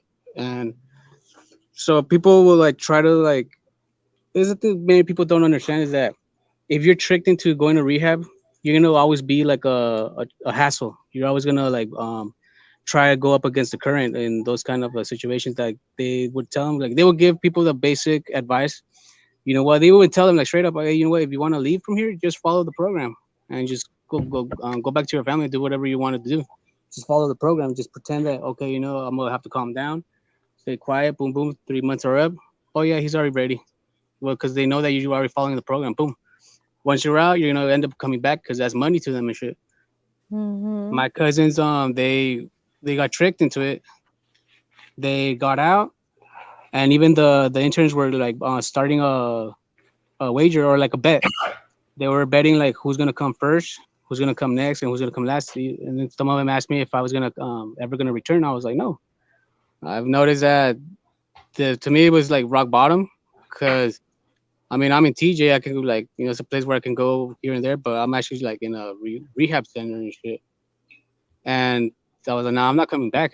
And 2016 rolled up, just May, and got out. And it's a feeling that uh, I don't know. I don't know how it goes for other people, but to me, when I got out of like went out the door of the rehab center, like my mind was like heavy. Like it was a different feeling. Like holy shit, because inside there I was like feeling like normal, like light. But once I got out, Mhm. it was like this heaviness that came on to me. I was like, holy shit, like my You miss. got to face the real world. Yeah, like I was like, okay, this is what like being sober for a bit because like they teach us, they'll use the motto if every day is gonna be a problem with you. So every day I've been using solo por hoy, just for today. It's like when people say, thank you God for giving me the license to wake up this morning. Like, they're saying Oh, every yeah. single day. It actually does help out. Why? Because I go to work. I replaced my addiction with gardening, even though I love gardening since I was little because I used to do landscaping with my dad. Um, so it it works, but for those who want it, but So not it's for those so it's a who. good so I'm sorry to cut you. So Uh it's huh. a good thing to do is to replace your addiction with something positive, something that you like. So you replaced yours with gardening. So and Well. this is what I was gonna come to next. You, Uh huh. for yourself and Fifi to tell because and that is why I'd asked Fifi to tell me about, that person or persons she was trying to help. A lot of you know of that person. You've seen them or heard about them here in the beef sector. Um, there may be other people out there who are struggling with, becoming sober. And I'm happy I have you, Isaiah, as well as Fifi. What are some of the advice you can give or tidbits, little pointers that you can give to people who are thinking of becoming sober, thinking of quitting, or even those who have just decided that, I am over with this? What are some of the advice that you can give them for them to be able to push through and be successful in Um, this sobriety? the advice I would say is don't think, just do it. If you're really determined to change, you'll know. The individual will know when it's time for a change. They're not good. You don't have to say, "Oh, I'm thinking of this." No, no. Those are people that are gonna go in there, fucking have a make it a fuss for the staff. They're gonna be trouble for the staff. But they're winning because they're making money. But that person's just gonna come back out to general population, go back in. Even though eventually there's gonna be also like a little bit of there, they're gonna be like, what this person actually does, change and stuff. They actually start giving them like genuine advice, but then they remember how this person is a piece of shit, like a scumbag. That what, this person doesn't want to change. Not even an overdose fucking like change that person. I mean, shit, who wouldn't want to change for an overdose? But there's certain individuals. To me, there are people that are naturally born to fucking be that scumbag. But then there's people that were born not like that. They're born with common sense where like they say, what, this is fucked up. There's a drawn line. But if an overdose doesn't make you change or like cause you to make a change, yeah, you're a piece of shit. And especially if you're fucking, if especially if you're pretending to be sober. Nah, Yes. that's some stuff that like nobody wants to wish anything bad on them, even though like sometimes a little bit low key. But hey, that like I said, it's a double edged sword, and it cannot happen to her, but it will probably like end up happening to someone close around her, but in a manner that is gonna equal to the payment of faking of sobriety and shit. That's how I see it. Like when a person dies, I always see that that person must have like who knows if that person did anything bad in their life, but if they did, the manner that they die is just the way that the holy death came and collected. In the manner is to pay for his for their sins and shit. In that person's case, it's gonna I view it the same. If it's gonna happen to her, or if it's gonna happen to someone around her, like it depends on the manner. It's gonna be probably like since she doesn't want to change, it's gonna be like half of the payment of like what she's for the fuck shit that she's doing, and then who knows when the other half is gonna be collected. But it's the manner that they're gonna go out is gonna be like the payment. Now, but there's people that the only advice I can also give, that I would give people is just don't think about it, just do it.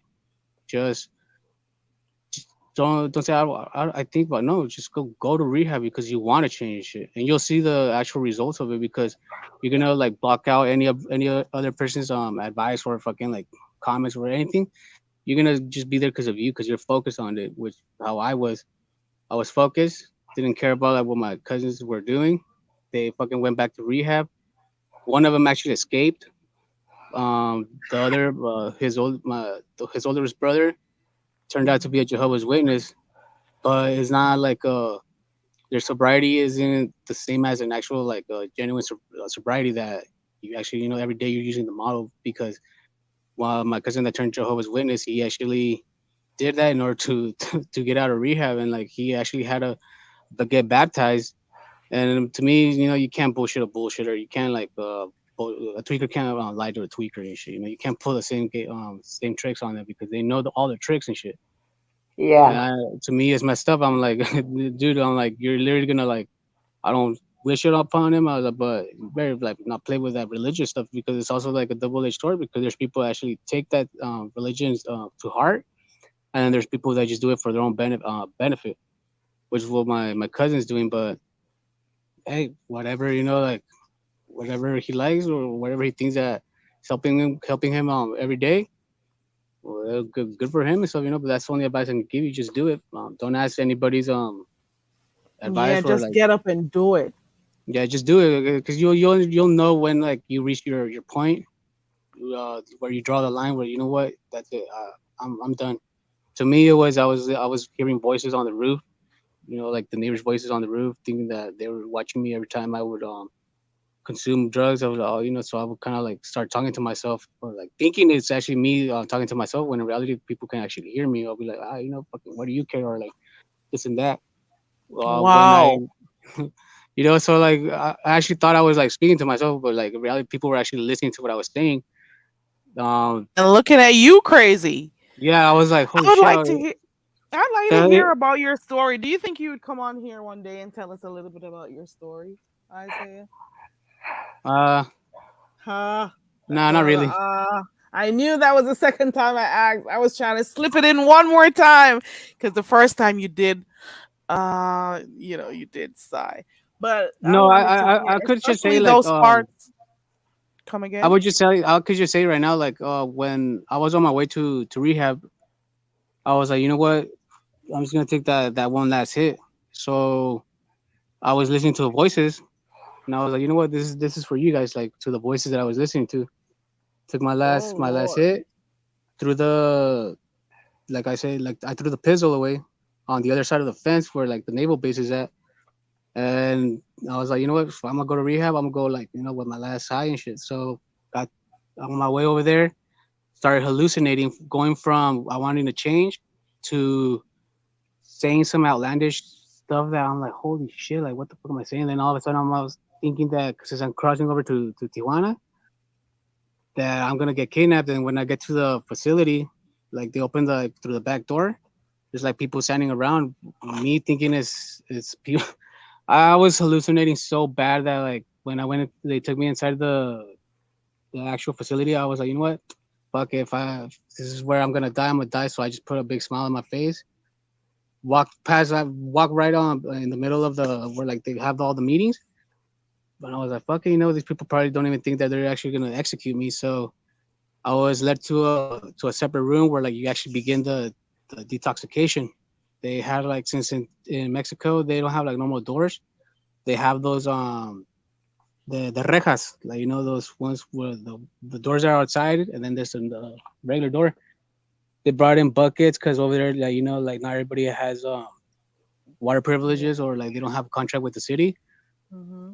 I thought I was gonna get waterboarded or I was gonna get tortured. So I was always on my guard, like ready. I was like, I'm gonna go down without a fight. And then they brought my two cousins over, and so they can like have me to like calm down because they saw that I was like, that's how everybody comes to rehab, like either drunk because there's also alcoholics, and then there's addicts of like either heroin. It was really rare. It was mostly meth addicts, it was alcohol addicts, but it's the meth addicts that we always come in there like in the most. To me, I view it very funny because I it was funny to me when I ended up like actually falling asleep, waking up, and laughing at my bullshit. I was like, holy shit, did I just like hallucinate, like thinking I'm getting kidnapped, that I'm gonna get tortured, and it was so much stuff that was going through my mind because I was like on a good one, I was on a sick one, and Have Have you uh ever experienced anything like that, Fifi? The No, well, hallucination and no, stuff. I didn't have the hallucination. I was just more paranoid. If my ex was gonna come home and catch me, but I mean the neighborhood I was, people didn't come at your door. Um, Something he said, oh, the first two rehabs, I went to the door smoking pot because I couldn't smoke that other stuff in the car with my ex because he had stopped. But he allowed me to smoke herb until I got to the door. So it was no detoxing from the marijuana. I just didn't have it. But the last one I went in, no, I wasn't. I mean, I was clean. But I would suggest to somebody if they believe they have a problem, it's a 24-hour 7 narcotics anonymous, cocaine anonymous. I don't know if they have meth anonymous, but and alcohol anonymous. You can call one of them numbers and talk to somebody at any time. I called them so much they knew my voice. And this was before I went in because I knew I had a problem, you know? And I would suggest that they go into treatment, take suggestions. Ain't no sense in going in there if you're going to do it your way. Because there are people, they consider they could use one day and or use 2 days and they can stop and for a week not use and they consider themselves being clean for a week. They're not wrong. You go back to that date. Last day yep. you used is when your time starts after that. So that other individual whose name I won't mention, I do not believe by no means that they have 100+ days. I don't No, go and watch esa them. mamada. Yeah, but Pinche mamada. I saw a recording on another channel I was on, and it was like, oh my, yes, that's tweaking. Um, Even though that may not have been my drug of choice, I've dealt with a lot of addicts, and it's Yeah, still that's true. Like you don't have to like use like heroin, but you right away like you'll notice what the fuck, you know, it's like that's not methamphetamine, that's something else, because I've actually seen some guy at work, but this is like a few years before I started like my heavy consumption. There was a brother of a coworker that used to give me a ride to home, and like the guy was like normal in the morning, but then in the afternoon he's all like, oh, I don't know. I was like, is this guy drunk or something? And I was like, holy shit! Like this guy was like looking bad, you know, like strung out. And then I noticed that like his brother's like, shut up, fool, you know, like I was. And then all of a sudden he kind of like quieted down. But then that's when I learned that hey, that fool was like coming down on heroin, you know, fucking tecato and shit. And I was like, holy shit! Like that's there. You can you'll learn on the way that the difference between the malillas is what we call it, malillas when you're coming down, and you'll distinguish like which one's from what and how people will act. And dude, it's funny, dude. I'm like, I thought he was drunk, but no, that fool was like, I don't know, like what, going cold turkey or some shit. But I don't know. It's I'm always been afraid of needles. That type of needle, but getting like my injection, nah. So that shit actually scares me and shit. Wow, that was some scary stuff. I don't yeah. know how. I don't know. I don't know. I wonder if is there anything else we left out. I think Oh, one thing it's I wanted to okay. mention Go was ahead. after I stopped using, life just wasn't rosy and everything was sweet and all. No, I was not using, but in the rooms of NA or AA, they tell you that it's a check in the mail. And what that means is some of the things you did while you were out there gonna come to bite you in your behind. And it did happen. Um, it did. I was involved in something illegal. But anyway, I ended up. I didn't. I was able to not go to jail, but I had to go and talk to him, and that kind of scared me because I'd never been to jail. And the whole time I used, I never um, ever thought about what I did to come back. But it's not even just that. I mean, even other things like, well, anything, something you do, why you or you neglect to do, and Yep, eventually, yeah, it's that going that to is come true. out. It's like a like that's a new one for me. Like check your mail. I was like, what do you mean check your mail? Like email or something? No, but then I started listening more what you were saying, and yeah, actually, like my version is the double edged sword is that it's not gonna be you or it's gonna be someone around you, like close to you, that's gonna like pay for those for the shit that you've been doing and stuff because it is gonna come back and collect that tab. It can be like disguised in any manner. Either like you can go to jail or Yep, there's always gonna be past problems or past situations that you've gotten yourself into, thinking that just because I'm already like kind of sober, it's not gonna like come back. Oh no, it will come back because everything's yes, it it's gonna, do. always gonna come back. Yeah, and the only reason I think that I did not get entangled in a legal thing was the fact that the individual who actually s- started it, he had died by then. He had been shot 10 times. So uh, they didn't. It was just everything went on him. I told him everything that happened. It happened because of him. He was dead. Now, if he was living, it might have been different. But being that he was dead, I was not going to take the blame for that. You know, even though I was trying to live clean, well, I was clean and sober. I still didn't want to go to jail.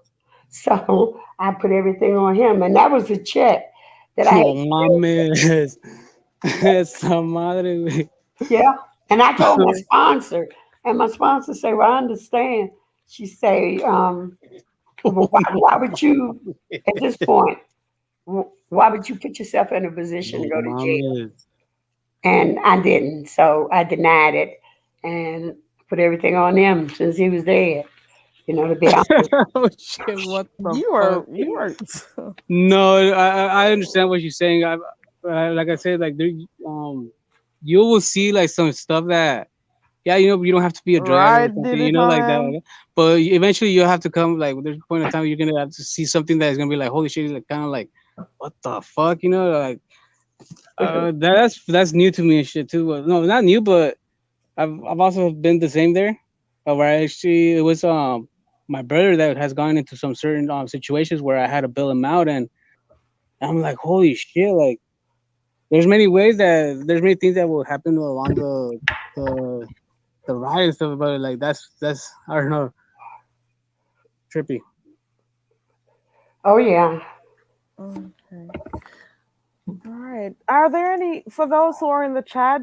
I had said earlier on if you have any questions that you like to ask Fifi, go straight ahead. You can type it in the chat and we'll ask it.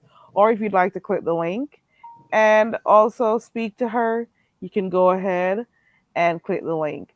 I know that quite a number of persons may have, experienced maybe not the same substance that you use, but they've gone through the experience and it resonates with them. They understand what you've gone through and they may be going through their own struggles right now, so I'm glad that you two were able to come up and speak about, your experience and, give advice as to what they should do if Yeah, they are trying to. before I came on the panel, there was a PD where I told him that I was like I would be labeled as a healthy meth user, and it's funny because I that's how I saw myself as, I did the opposite of what the typical meth user would do, but even though I'm still using, it's not gonna justify my actions. But the first time I tried it, I was listening to Zapp and Roger.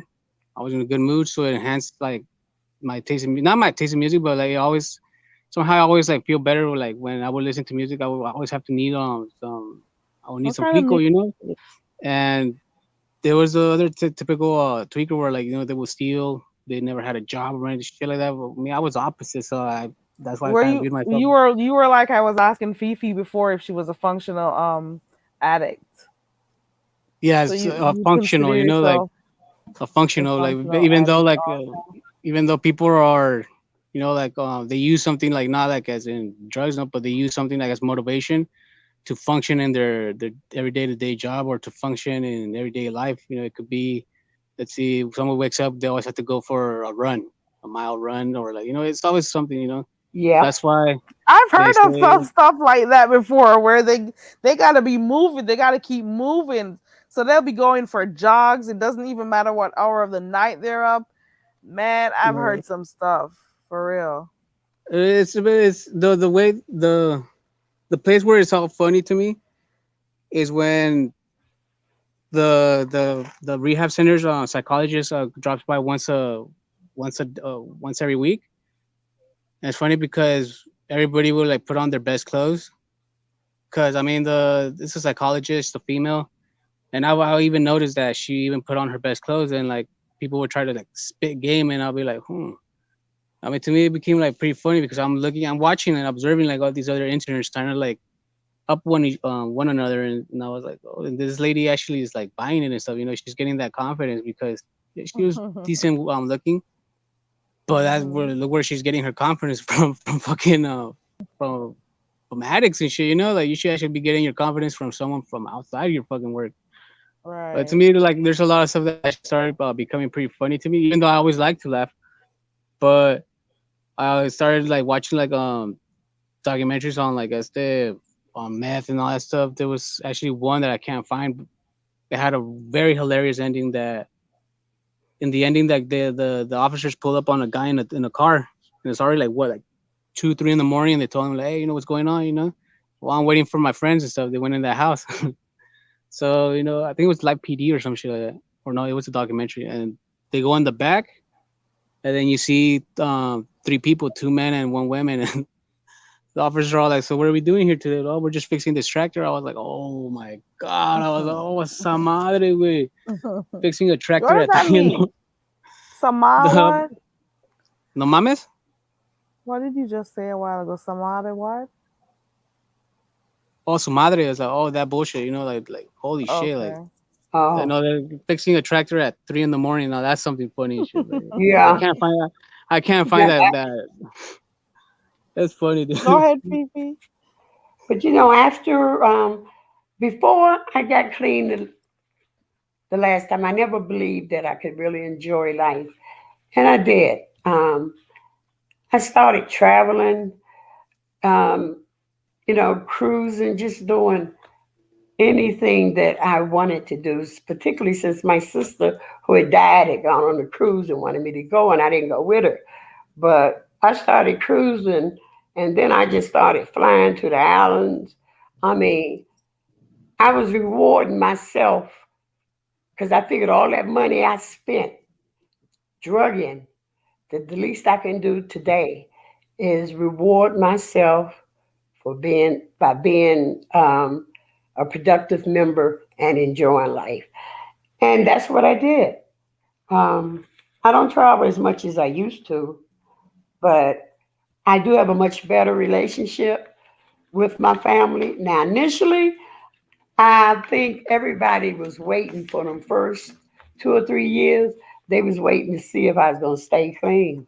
Yeah, they were hesitant to like go full throttle with you. They didn't know, they didn't want to um be disappointed, so they were just watching on the outlines, on the outskirts, to see if you were Yep. really serious, Oh, Yep. yeah, Is because they that don't it's want to that? disappoint themselves, right, Fifi? Yep. Right. right. And they did it. I disappointed them more than enough.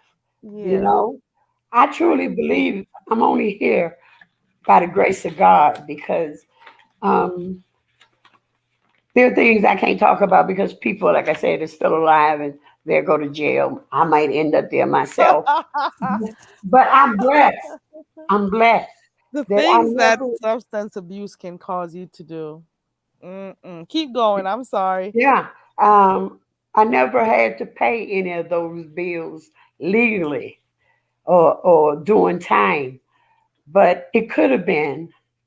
you know. So I'm grateful, you know. And even though certain individuals may not be ready, it might be somebody out here who is ready. And I would Yeah. tell them, I mean, as I told that individual, you could call me anytime. I actually set my phone up when I put do not disturb so they could call. Despite that, they had to call twice and then the phone would ring through. Um, but they never called me. They never not once called me and said I need help. No, Um, yeah, that man, fuck that bitch. Fucking yesterday, somebody posted a live stream, and I'm like, yeah, this person is actually a fucking piece of shit, like a scumbag. I was like, God damn, like, but there's people like that in the world, you know. But this person actually is online, and whoever follows her, like, defends her, like, they genuinely are pieces of shits too. And there's some of them like, they're piece of shits, or like, they're born that way. And then there's actually people that are genuinely believing her fucking bullshit. Like, I don't know what is it about that's her, the like, but sad part. The ones that Right. Isaiah is so believe upset her. about it. Isaiah is Yes. like, she's wasting time. People were trying to help her. She's pretty much, he's saying she's fake. Cause when he just saw her, he thought that this is really something that she was serious about. So the the I ones that are guess. actually like, dándole cuerda a ella, like, start egging her on, or like telling her, yeah, those Yeah. people are actually like want her to, like, they want to catch that overdose. I mean, shit, I want to catch that overdose too. Like, because I'm like, I don't see it like I don't watch her stream like as in like a way to get fucking advice or change my life. Fuck no, dude. Like, I want to see this bitch fucking, like, pay for like that Everybody likes a taking the train funk. wreck. Like, this bitch. I want to see this bitch fucking actually, like, like, pay for like what she's doing and shit, because what she's doing is actually fucking stupid and disrespectful. I mean, like, I actually want to see this bitch. Yeah, Who because knows there are when it could people be? there that really do need help. And she's not, I had suggested that she not only do her journey, but also at the end of each show, give people information where if they didn't want to be open in her chat, they could get help. But that was her thing, and she did things the way she wanted. Her moderators and all that stuff, fucking, like, promoting the spread. Fuck no, dude. They're gonna get theirs too and shit. Like, they're all gonna pay for that. Yeah, Fucking they know she's not clean. It's no way.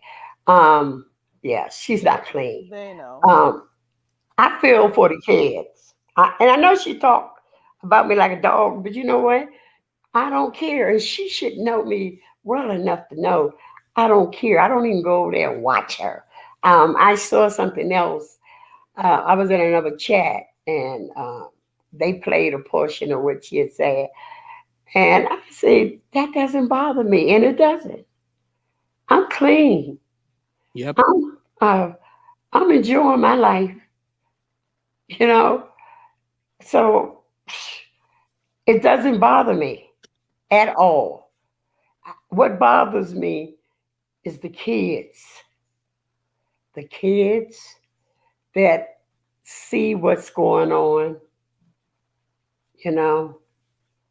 So, but all I can do is pray for them. But now I'm okay. Yeah, that's I don't know. It's always the things that are always gonna affect is always like the children and shit. Like, yesterday I was on my way to pick up my brother-in-law from work, and I don't know who, I think it was someone's live stream where she was like literally getting she started getting like frustrated, like she started like honking her horn, and you can fucking hear her say like, put on your seatbelt. I was like, what? Holy shit! I started recording that shit. I even fucking, like, I was showing it to my brother-in-law. I was like, can you hear this bitch? This bitch is actually like, Planning to like, go she wants to like pull crazy. over, or she wants to, like, like park like Do on the side something of the really road. crazy. Yeah, it's some fucking. I'm like, dude, this Haina is fucking scandalous, dude. Like, pinche Haina, way. Like, I was like, I'm surprised nobody has rolled up on her and fucked her shit up, dude. Like, I mean, like, bitch fucking lives close by me and shit. Like, but I'd rather let someone else fucking do it and shit. Like, I'm like, no, I want to see someone actually, like, 'cause I mean, everybody likes to record stuff.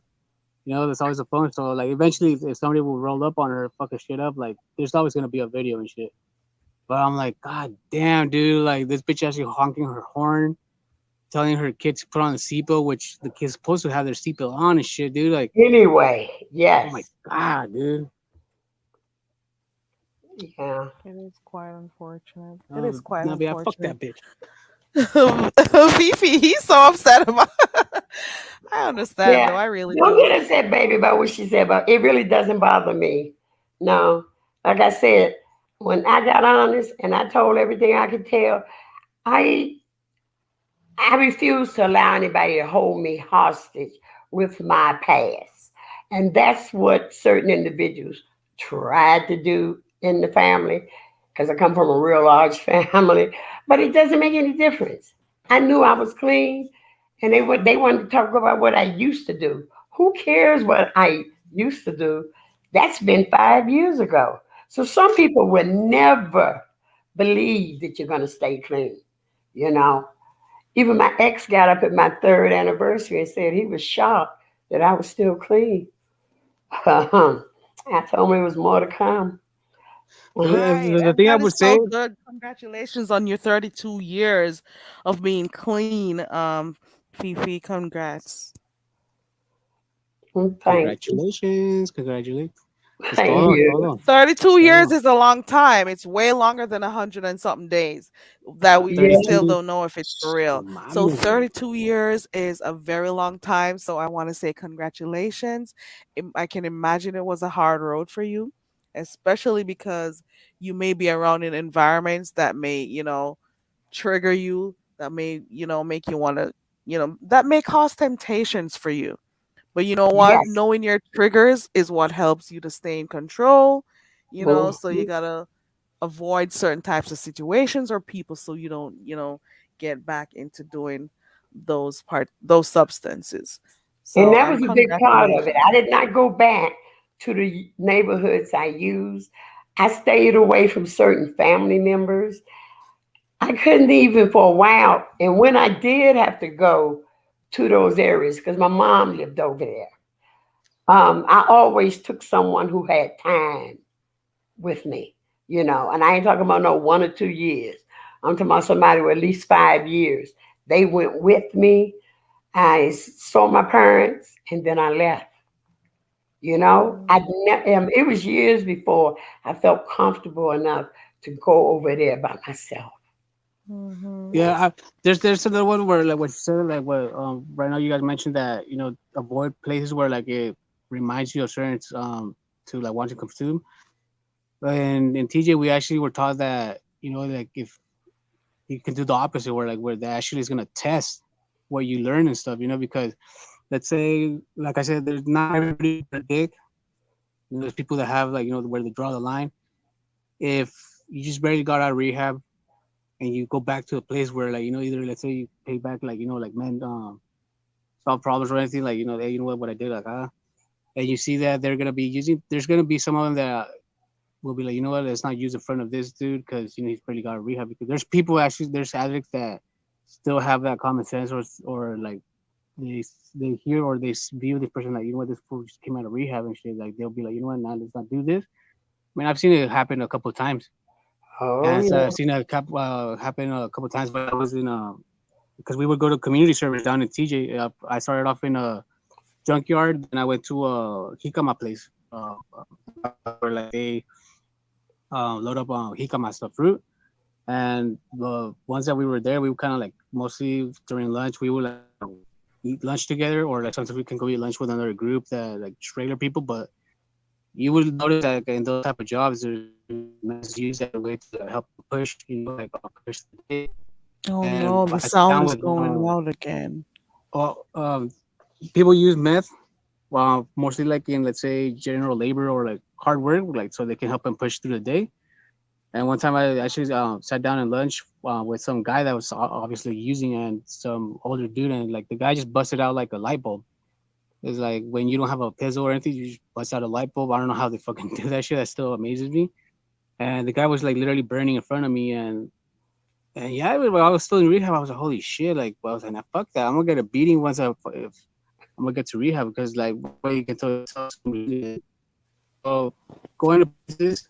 I'm not saying that do it, but if you want to test your shit, like test your sobriety, you go go back where like, you were and stuff to see if you can distinguish those people that are Yeah, No, so I you're didn't using. want saying your sound is going out, but you're saying if you want to test yourself out, test your sobriety, go around to places that may actually tempt you to see how strong you are. Yep, Is that what you're that's how saying? you know to. So that. you're saying that are you saying that that is one of the things that your therapist at Well, not my the therapist, but or like other inmates or other interns that Yep. have gone back, and okay. they all mostly say the same thing. They say that if you want to actually test your sobriety, because you can't just come out of rehab and just stick to your close family or those that are something. No, you have to actually like go out there again and stuff. To because you're gonna Yeah. eventually like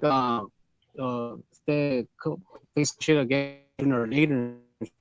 Oh Test it no, out the and stuff. sound You is have to going test it out out and again. Yeah, the you have sound to. getting Oh, the distorted sound is again. going out. I'm gonna put the banner up and you can go ahead and refresh your screen. Let's see what happens again. All right. No, I never had a desire to test my uh test it. I I've seen it done before, but this is like those, those television programs that follow people who do it. You'll see them do it. They'll put them back in situations. If it is, for example, if they're alcoholics, they'll put them in situations to go out with their friends to party and see how they'll manage. Like it's a test for them. So they'll order like different stuff, like, juices, water, whatever it is, and see how good it is they could hang without falling, you know, with Well, I never had that desire. When I got out the last time, I took all the suggestions because the way I did it the first two times didn't work. So I didn't go around people who were using. I didn't go around family members who I knew were selling, you know? Mhm. Um, I did not do that. No, I didn't want to test myself. All I wanted to do was stay clean. So I never no, I never even thought about that.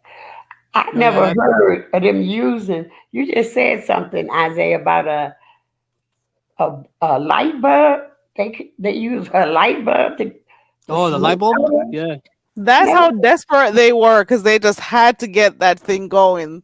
They take a yeah. never. whole light bulb It's out to do either that. They didn't it's have their either pipe. uh it's either a light bulb. I don't know. Like they even showed me how. Like, I don't know. Like it just amazes me sometimes. Like how I sometimes look at or jokes where they refer to do references on like meth users. How they're engineering or like some shit like that. Like to make a light bulb into a pistol. I'm like holy shit.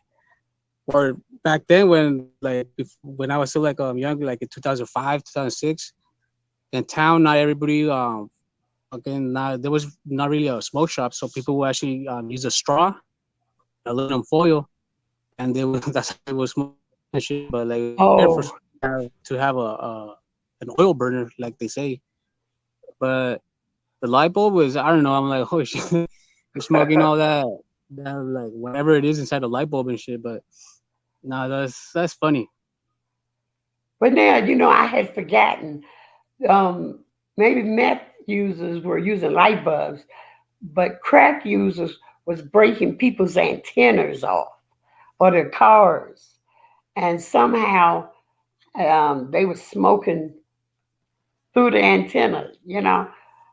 Putting some choy boy down there or whatever they call this stuff.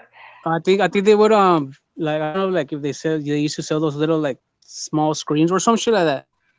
They do that here Yeah. in the smoke shops. They would like put it inside the where the hole is of the antenna, and that's how I think that's what I think. I never like fucking seen someone smoke crack, but fucking they people will eventually find ways to like get that hit and stuff. Yes. Like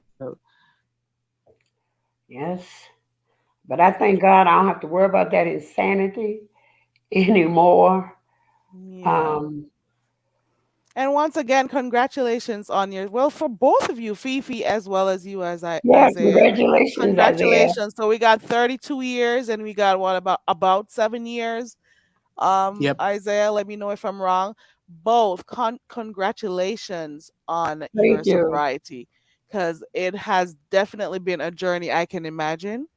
Um, Hold on. Did it on M says the dude Aaron Carter, his drug of choice was whippers. Ooh, aerosol and what? And he Yeah, had he was looking money. when I first met him Oh Lord. over at that That other is place. crazy. I met him at that other place that we don't talk about. And Hmm. yeah, he came in there. He was looking pretty good. Um, but the last time I saw him, it was like, oh my God, what can I do? And I knew I couldn't do anything because he's not ready. I mean, he knows Yeah. that if if he's ready, I don't have to be in your city to get you help. I know who to call. I can find somebody, you know, that can help. But yeah, that was quite. I met him over there. Oh, I have a question, Isaiah. How did you find this chat? How did you find Carrie I and me? found it when I realized that the other bitches moderators and like fucking comment section was like had like weird ass instead of me seeing like her viewers like Oh advising her no, like we can't don't hear worry. you. You're gonna have to start Yeah, over because your sound is really bad. Let me just go ahead cause and click refresh in StreamYard and see what happens. yeah, cause I'm really curious as to how he ended up over here. I'm glad he did. Oh no, he fell off. Let me drop the link one more time. I think he fell down. He fell off. Hold on. Let me put the link in the chat once more. And guys, if you got questions, because we're about to wrap up soon, because we've been on here for 2 hours and 26 minutes. The wow, time goes by so fast. So if you got Yeah, questions for Fifi, the link is free. You can go ahead and click it. Isaiah Hanky Panky decided to join Fifi because when I asked if no one had questions, he came up to to agree with Fifi. Hold on. There we go. Is that you, Isaiah? Yeah, can you hear me? Okay, okay, cool. Yeah, yeah, we Yeah, can that's it's hear because you there's now. a military Oh passing by like no. and lose signal and stuff. But Oh yeah, no. Could you yeah, speak again? Hold on. We got Ronnie Q in the back too. And remember, guys, Fifi is open to questions. So you can go ahead and click the link if you'd like to. yes, Beauty Bossby Jamie. I hope I pronounced your name well. Well, I mean correct. You were in my feed and I just joined. Thank you so much for joining, Beauty Bossby. I appreciate it. Ronnie, is that you? Hello, Carrie. Hey, Hi, hello, Ronnie. Patty. Cindy. Hello, Isaiah. Alright. Hi, Chat. Hi, Roddy. Yeah, you have a very powerful story because 12 years old, that is like really, really young. And I just really want to congratulate you on your success. And it's really good to see that you are still able to reach out and try to help someone else as opposed to getting what you need and going on about your life. So I really am grateful that you're doing that. Well, thank you. Right. But yeah, that's how the program is set up. You help somebody. So many people helped me. There were people I called. I called people at 2 or 3 in the morning and said, I want to use. And they weren't too far from me. And they came down there. And when they left, I didn't realize they had took my car keys. And I was out in the boonies, so I couldn't go nowhere. I had to just sit through it. But later on, I was glad they had done that.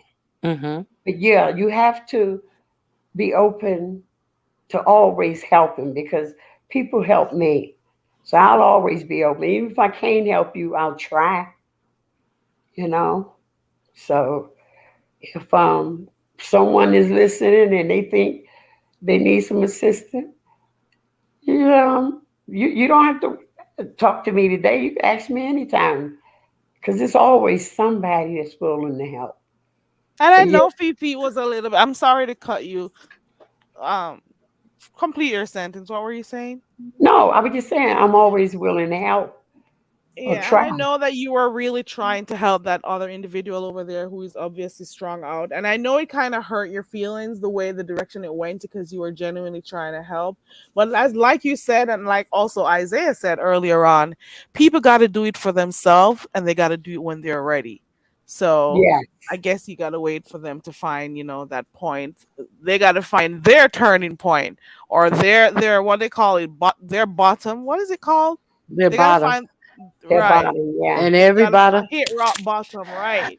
and every bottom has a trap door. So you can never act as if you're out of the woods. That's You know, true.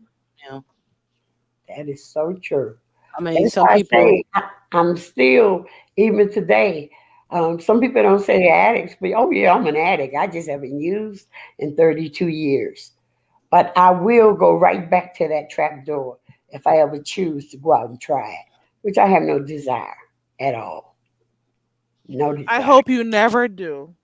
Oh, I'm not. Never do. I hope you never decide to go to that trap door at all, because you've gone all through 32 years, and you should continue to, add more years to that, Yeah, and and congratulations Isaiah, you've done again. very well too. I mean, you're at that 7 year itch, you know. So that's good. and That's what they. I know that this culture really does not assist in people recovering. This the culture is really kind of set up for a lot of dysfunction because as much as they say they want to help fight addiction and homelessness and things like that, you look at what they actually do for the people as opposed to these organizations really just making money and you know turning over the people and flipping through the people and things like that. It's really sad that some programs uh, for homelessness they let people use in their facilities, in their Oh, rooms and things like that. Yeah, they mm, have no accountability for them. And I want to ask wow. Fifi, you said you started with marijuana, Yes. and what do you think about all of these states legalizing the recreational use of marijuana nowadays? Well, remember I tell you I love marijuana, but I know some people can use, but I think a lot of people, because I never really wanted to believe that it was the what they say, the gate to my addiction, Gateway, gateway gateway to drug. my addiction. Hmm. Later on, I could see it. Initially, no, it was just I loved it. I can do it. And that's what I did. I kept telling myself when I got out the first two rehabs, I can just go back to smoking herb, and I'm gonna be okay. No, but I think So, some people can be users, and I mean, my ex, I mean, he retired, but he's still a pothead. But I couldn't. It so do wasn't. you? So do you think that I know some people who have only smoked that and weed and they've never gone on to hard drugs. So Right. I'm talking about weed in specific. Do you think that it is addicting? Yes, to be honest. Hmm. Yes, I do. Yeah. And I'm speaking from experience because I told you when, even before my addiction had gotten out of control, I went uh, one place we would leave on lunch hour, go to a park down the street and smoke pot, then come back down and deal with the patients after we had done that. So yes, I believe for me, yeah, a lot of people don't disagree, but yeah, I think it was addictive to me. Yeah. Anything is addictive. And Food she was is, functioning with that shit. Do Yeah. you yeah. agree with the statement also, Ronnie Q, that I had asked Fifi earlier on about anyone who takes drugs is a selfish person? What do you think about that? I had asked that earlier on. Any drug abuser is a selfish person. Yeah. You have to be Mhm. yeah, you're going to be selfish. Oh Yeah. yeah. Fifi says they become selfish, and that I can mean, be that also first true time too. you try, you may not. See, when I was smoking herb, I wasn't taking from anybody. I was making good money and I could afford it. But when when I moved on to the harder drugs, um, and the snorting, yes, I was very selfish. because I knew what the potential was, but I really didn't think that it would happen to me. I really didn't. And shame on those people who actually introduced you to marijuana at an early age, even though you did say it was something that was easy to get because people were around you with it. But you have older persons who are actually introducing you to marijuana at 12, and even Yes. harder drugs in your teenage years. So that was not cool. People who should be protecting you at that time were actually contributing to your failure in life. But I'm thankful. Well, I'm glad to know that you've overcome all of those challenges, all of those obstacles. I'll call them obstacles for right now. And you've been able to persist, and you've gone through 32 years of not touching Oh that no. And I don't subject ever or any desire. other substance. Yeah. But misery really loves company, and I think that the reason why people turn other people on to drugs is because they want company in their uncomfortability. And if they can get somebody else to do it with them, and then it just really kind of makes them feel better. I don't think people, well, in some cases. And I was looking at what is did it on them. I'm one of the people who've only smoked weed and never tried anything else. Yep. But I am as well. I've never tried any hard drugs. I've never anything other than weed. But I didn't like the fact that you know, I didn't like the fact that I smoked weed like so frequently. At first it was like, you end your day and you smoke. And then it just became increasingly, and I was just like, I don't like this. Even though I like the feeling of it and stuff, but I just didn't like having to have something in my body to make me feel that way. Right. You know what I'm Yeah. saying? I Yes. wanted to Yeah. feel that way on my own. So that's why, I had to take a look at that, and I was like, no, I'm going to chill out on that. And I would be afraid this is just me myself. I would be afraid to smoke any of these chemical these weeds that are sold in the dispensaries, because Mhm. they're hybrids, and they have all these Mhm. additives in them and stuff, and to make them this or that, you get Yeah. hyper, you don't get sleepy, you do get I don't want to, Oh, you yeah. know mm-mm. I would never, because these people are thinking business. They're not thinking about anybody and their health. So they're out here, they're putting stuff in the weed. They are Mm-hmm. experimenting at this point with lack of regards for people's health. If you're gonna sell something that is beneficial to people, I suggest doing stuff in its natural form, in its natural Exactly. state.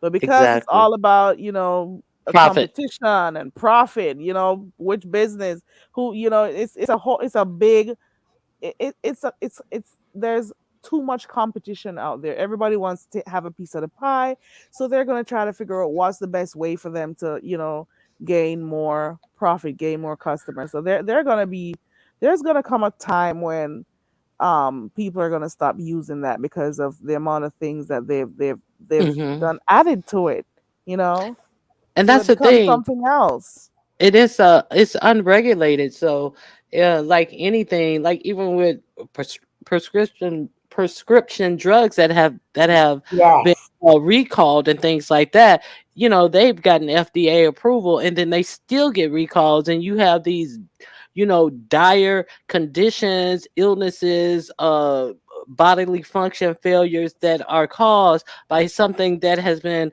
approved by the FDA. So an unregulated thing, like all these additives that are put into this weed, would really scare me. But I'm not trying to get high anymore. So if I was trying to get high, I would be like, oh, what's going to do this? What's going to do that? What's going to do the other? Yeah, And and so go ahead. no, go ahead. So the simple point that I'm trying to make is, I don't want my mind to always be altered.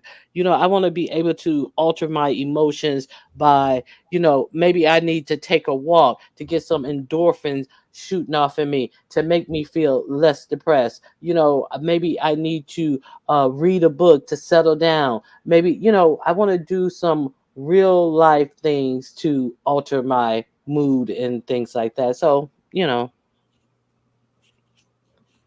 And these poor young people who are coming out here, they are so impressionable. They're so excited to be able to try these things. I feel bad for them, hmm but it is what it is. It's quite unfortunate. That's all I gotta say with all Yeah, these but not college students. everybody, not everybody becomes an addict. true. Some people can use, and that'll be more than enough. I just know I was not one of them people, and I would never be one of those people. So, I mean, when my niece was dying of breast cancer, I got some for her because she was on all these medications and she was nauseated constantly. And we knew she was dying, 31. I told her, I'm getting you some weed. You can smoke this weed. She did. Yes, she was still in pain, but her mind was altered and it wasn't as bad. I think in certain situations, I don't have a problem. I mean, I never even gave it a second thought. All them Percocets and that morphine, all they did was made her nauseated. The marijuana took care of the nausea for her. So some people do, I mean, there are benefits to it. Yeah, that's the medicinal purposes. Yeah, Yeah, and yeah. yeah. And even people that have seizures, it's a known fact that they can take out certain things, and they have a brand called Charlotte Webb because Charlotte left from Ohio to move to Colorado with her parents because she was having nonstop seizures. And once they came up with that right combination, that child went down to maybe one seizure a day. So yeah, medical marijuana, I don't have a problem with it. But now back then it was no medical. So of course I had to go and get it from one of the boys in the hood. But we knew my niece was dying, so it didn't make a difference to And me. like you say, I'm not gonna beat up on anybody for doing anything that they choose to do as an adult. But I just don't like people trying to play like I don't see what I see. So I'm not gonna cradle someone who is playing in my face because Right. that's insulting to my intelligence. Yes, it So is. you know but like you say, some people they can take two puffs off a joint or a blunt or whatever, or their little weed pipe or whatever, and put it down, function throughout the day, and be fine. Are fine functioning throughout the day, and not worried about, oh, am I gonna run out? And it's just, yeah, just a whole vicious cycle. Yeah. Yes, some can. I just don't trust myself to ever use anything. And actually, I had you mentioned um, prescription pills. I had back surgery, and I told the doctor I was not going to take any pain medicine afterwards. Of course, they gave me pain medicine during the surgery. When that pain hit me, you could hear me all in the hospital hollering, anesthesia, somebody bring me some medicine. It was crazy. But within 6 weeks, I was off of it. But I had to take it. I didn't want to take it because I was afraid because of my addiction that I may like it and not want to stop. But I didn't. I looked at that as potentially the same thing as cocaine. So I stopped, and I thank God. But yeah, I actually went into surgery telling him I'm not going to take no pain medicine. He said, "Okay, we see," you know. But he was right. I did, and there are times, and my sponsor told me there are times you do it the way the doctor prescribed. You stop taking it soon as you can, and that way you're not going to run into a problem. And that's what I had to do. So, but yeah, prescription pills can be a problem for somebody in recovery. Yeah. even if given to you by a physician. You have to Right. That's follow. what I'm sorry. No, that was it. I say just got to follow the orders. And that's why they ask you at every every doctor visit, if you take any uh, uh street drugs or anything like that, because if you need a prescription they don't want to give you something that you may have the potential to abuse. But in the case of surgeries and things like that, you're gonna have to use some type of strong medication and some injuries and stuff. But I remember the oxycodone epidemic.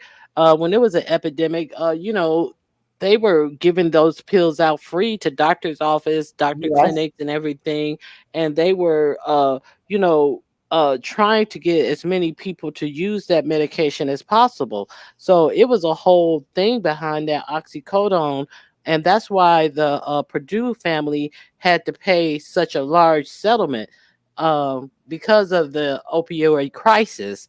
So they knew these people were they knew Yes, they did. before before they even start presenting this medication to these doctors office that it had a high propensity to become addictive, but they hid that information in all their studies and stuff. So that's why they got fined, because they knew how addictive that oxycodone was. Yeah. Oh, yeah.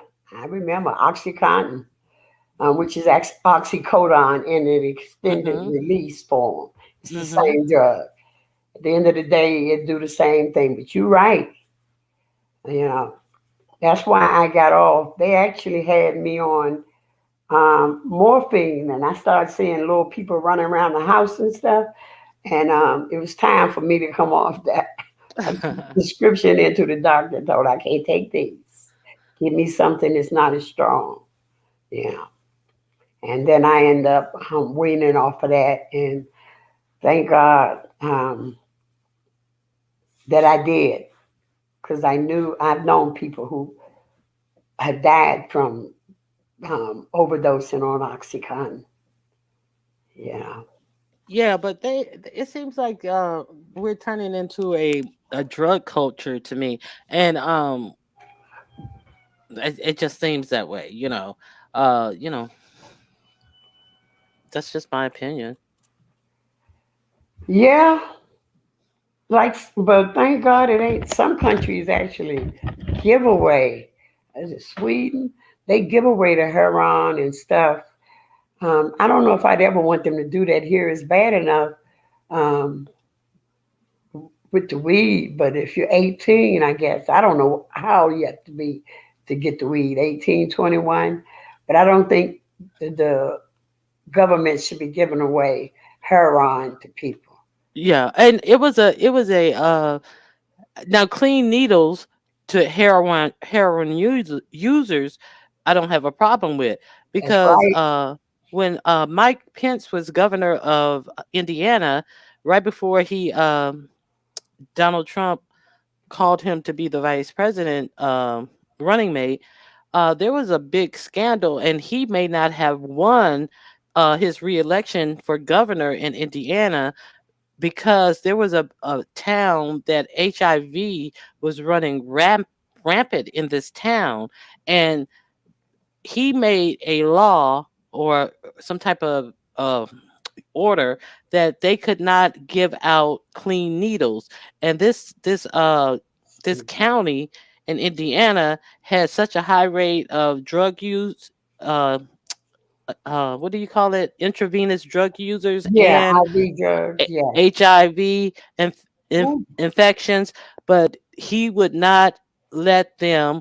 And they wanted to do a clean needle exchange to cut down the rate of HIV infections and things like that. But he refused to let any type of clean needle program come into play in Indiana. So he was looking at not being reelected. So he got plucked up by Donald Trump right on time.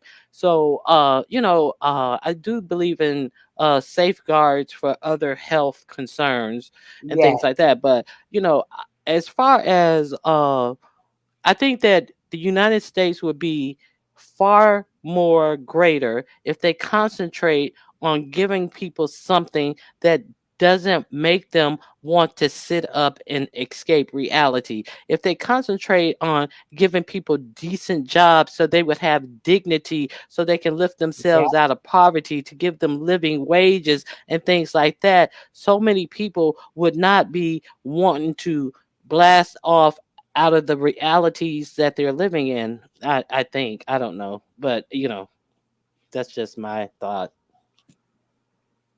But yeah, that's true. You know, I want to ask you a question. sure.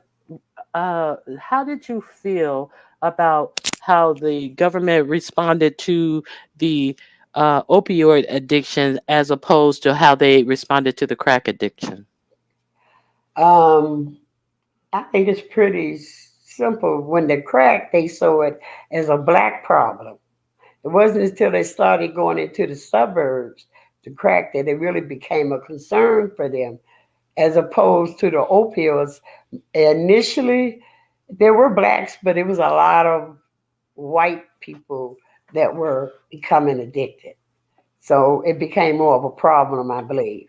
And Yeah. they immediately called it a more health related topic, as a more Yes. personal responsibility thing is the difference that I saw in those two epidemics. So that's all. I just wanted to Um, chat it up with you for a little while.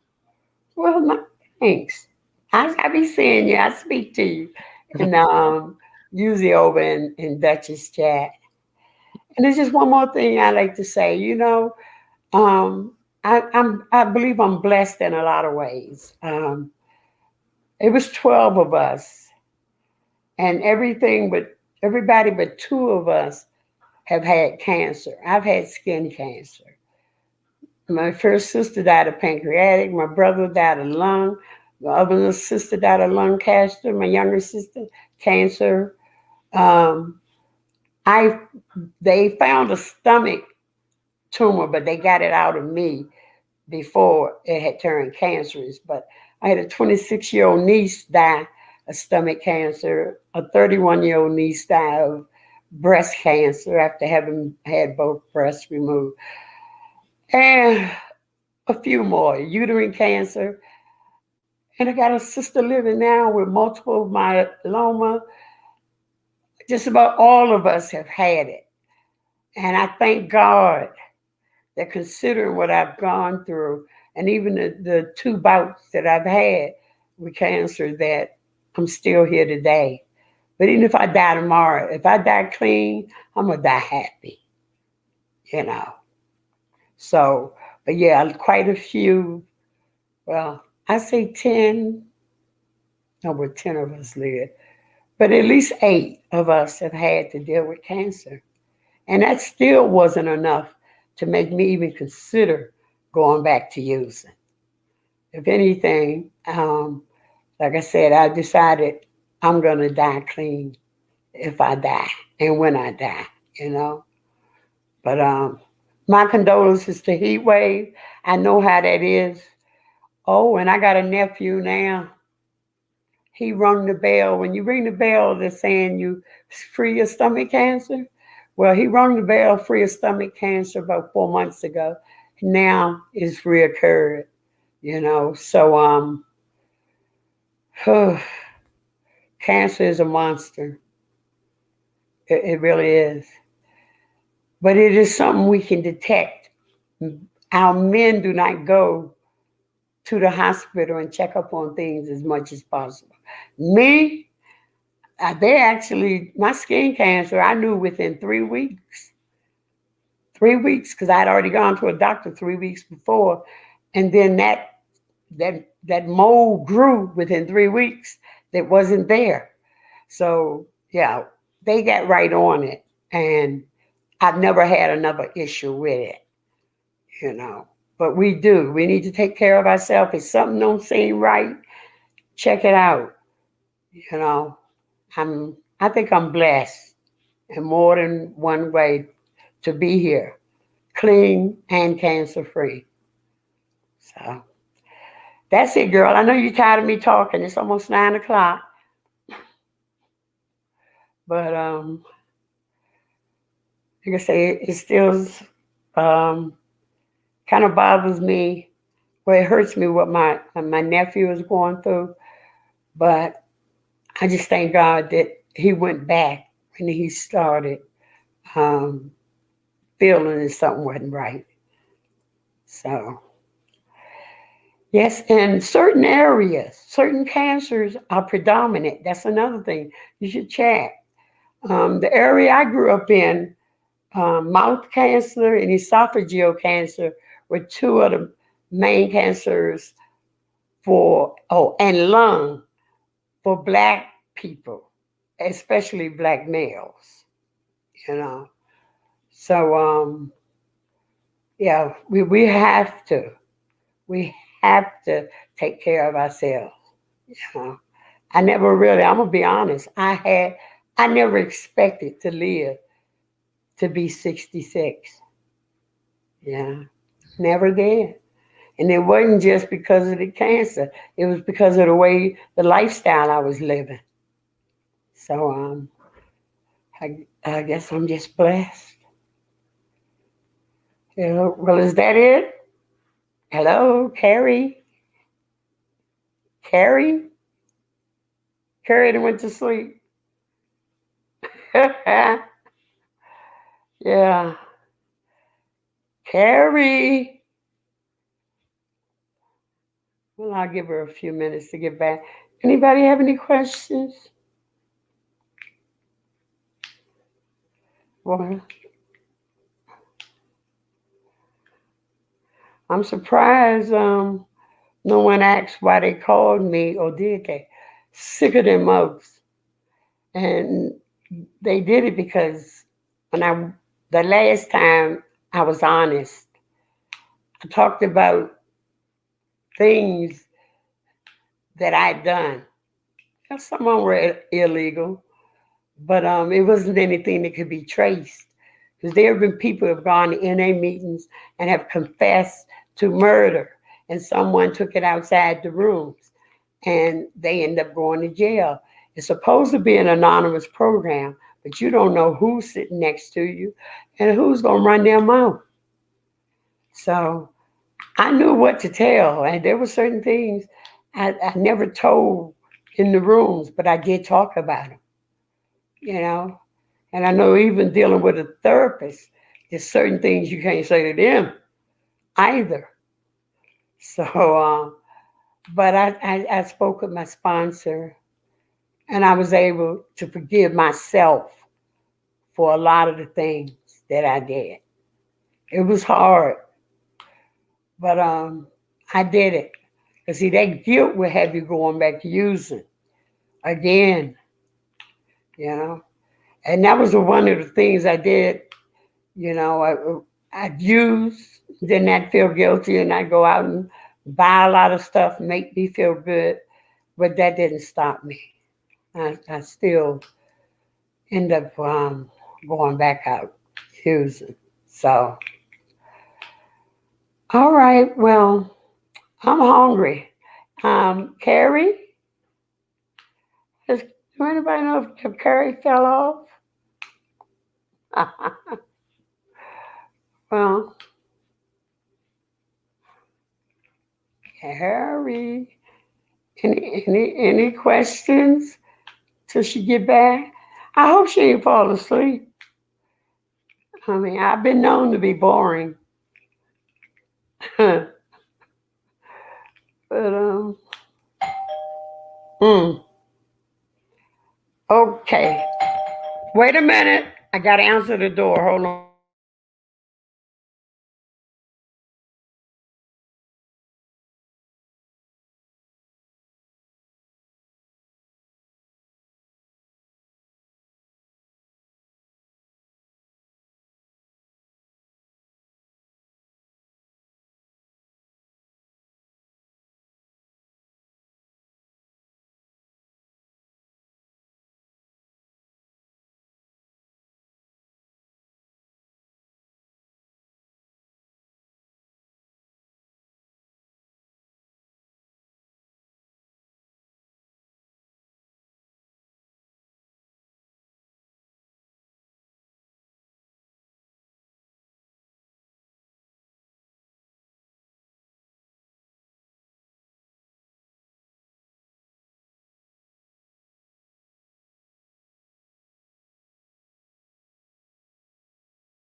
Hi, did Carrie come back?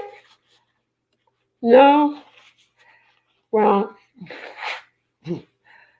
um, have something.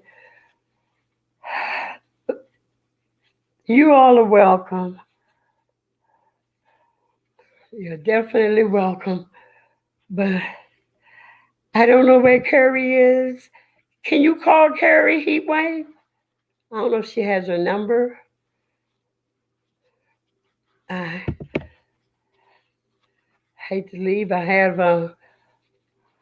something I promised my neighbor I would do at 9. So that's why they came to the door. Oh. Hmm. So, all right, y'all. Well, oh, finally charged that. All right. Well, thank you. And thank you, Isaiah, for sharing on behalf of Carrie. Thanks to everyone. And I guess I'll see y'all around. I got to do something. So I don't know. You're welcome, Heatwave. You're definitely welcome. All right. I don't. Heatwave, do you have her number? Can you call Carrie? To, it's 3 hours. She might have went to sleep.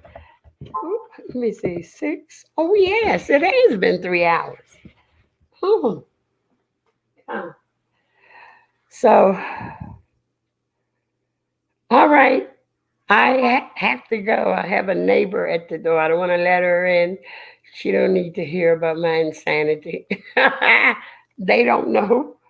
Oh, so y'all take care and thank you, hanky panky. I'll be seeing you around. Don't be a stranger. Come back. All right. Gotta go.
Oh no. Oh yeah. Girl, if only you know. I'm good. Let me go pick up back.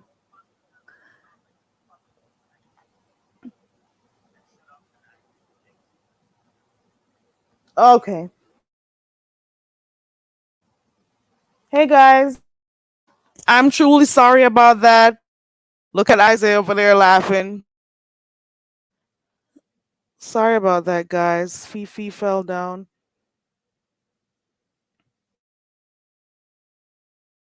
Look at this. Um, I'd like for you guys to finish off your convo about the end. To wrap it up because I didn't get to like listen to the last part. I didn't. I had to be like out for a bit. Thank you so much to everyone for joining. It's a lot going on. I appreciate you all. I guess I will.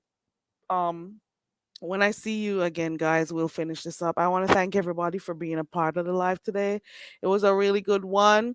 We were able to hear from a lot of people who, well, not a lot, a few people who were substance, well, what do I call it, users, and we learned about their battle and how they were able to, get over it.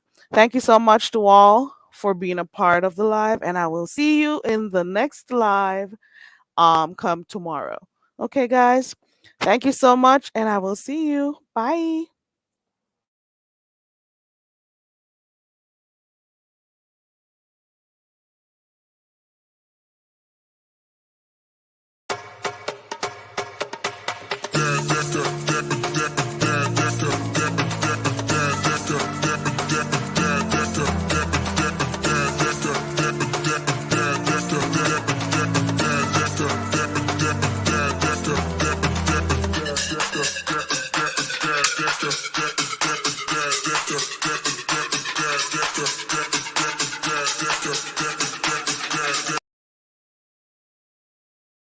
Bye.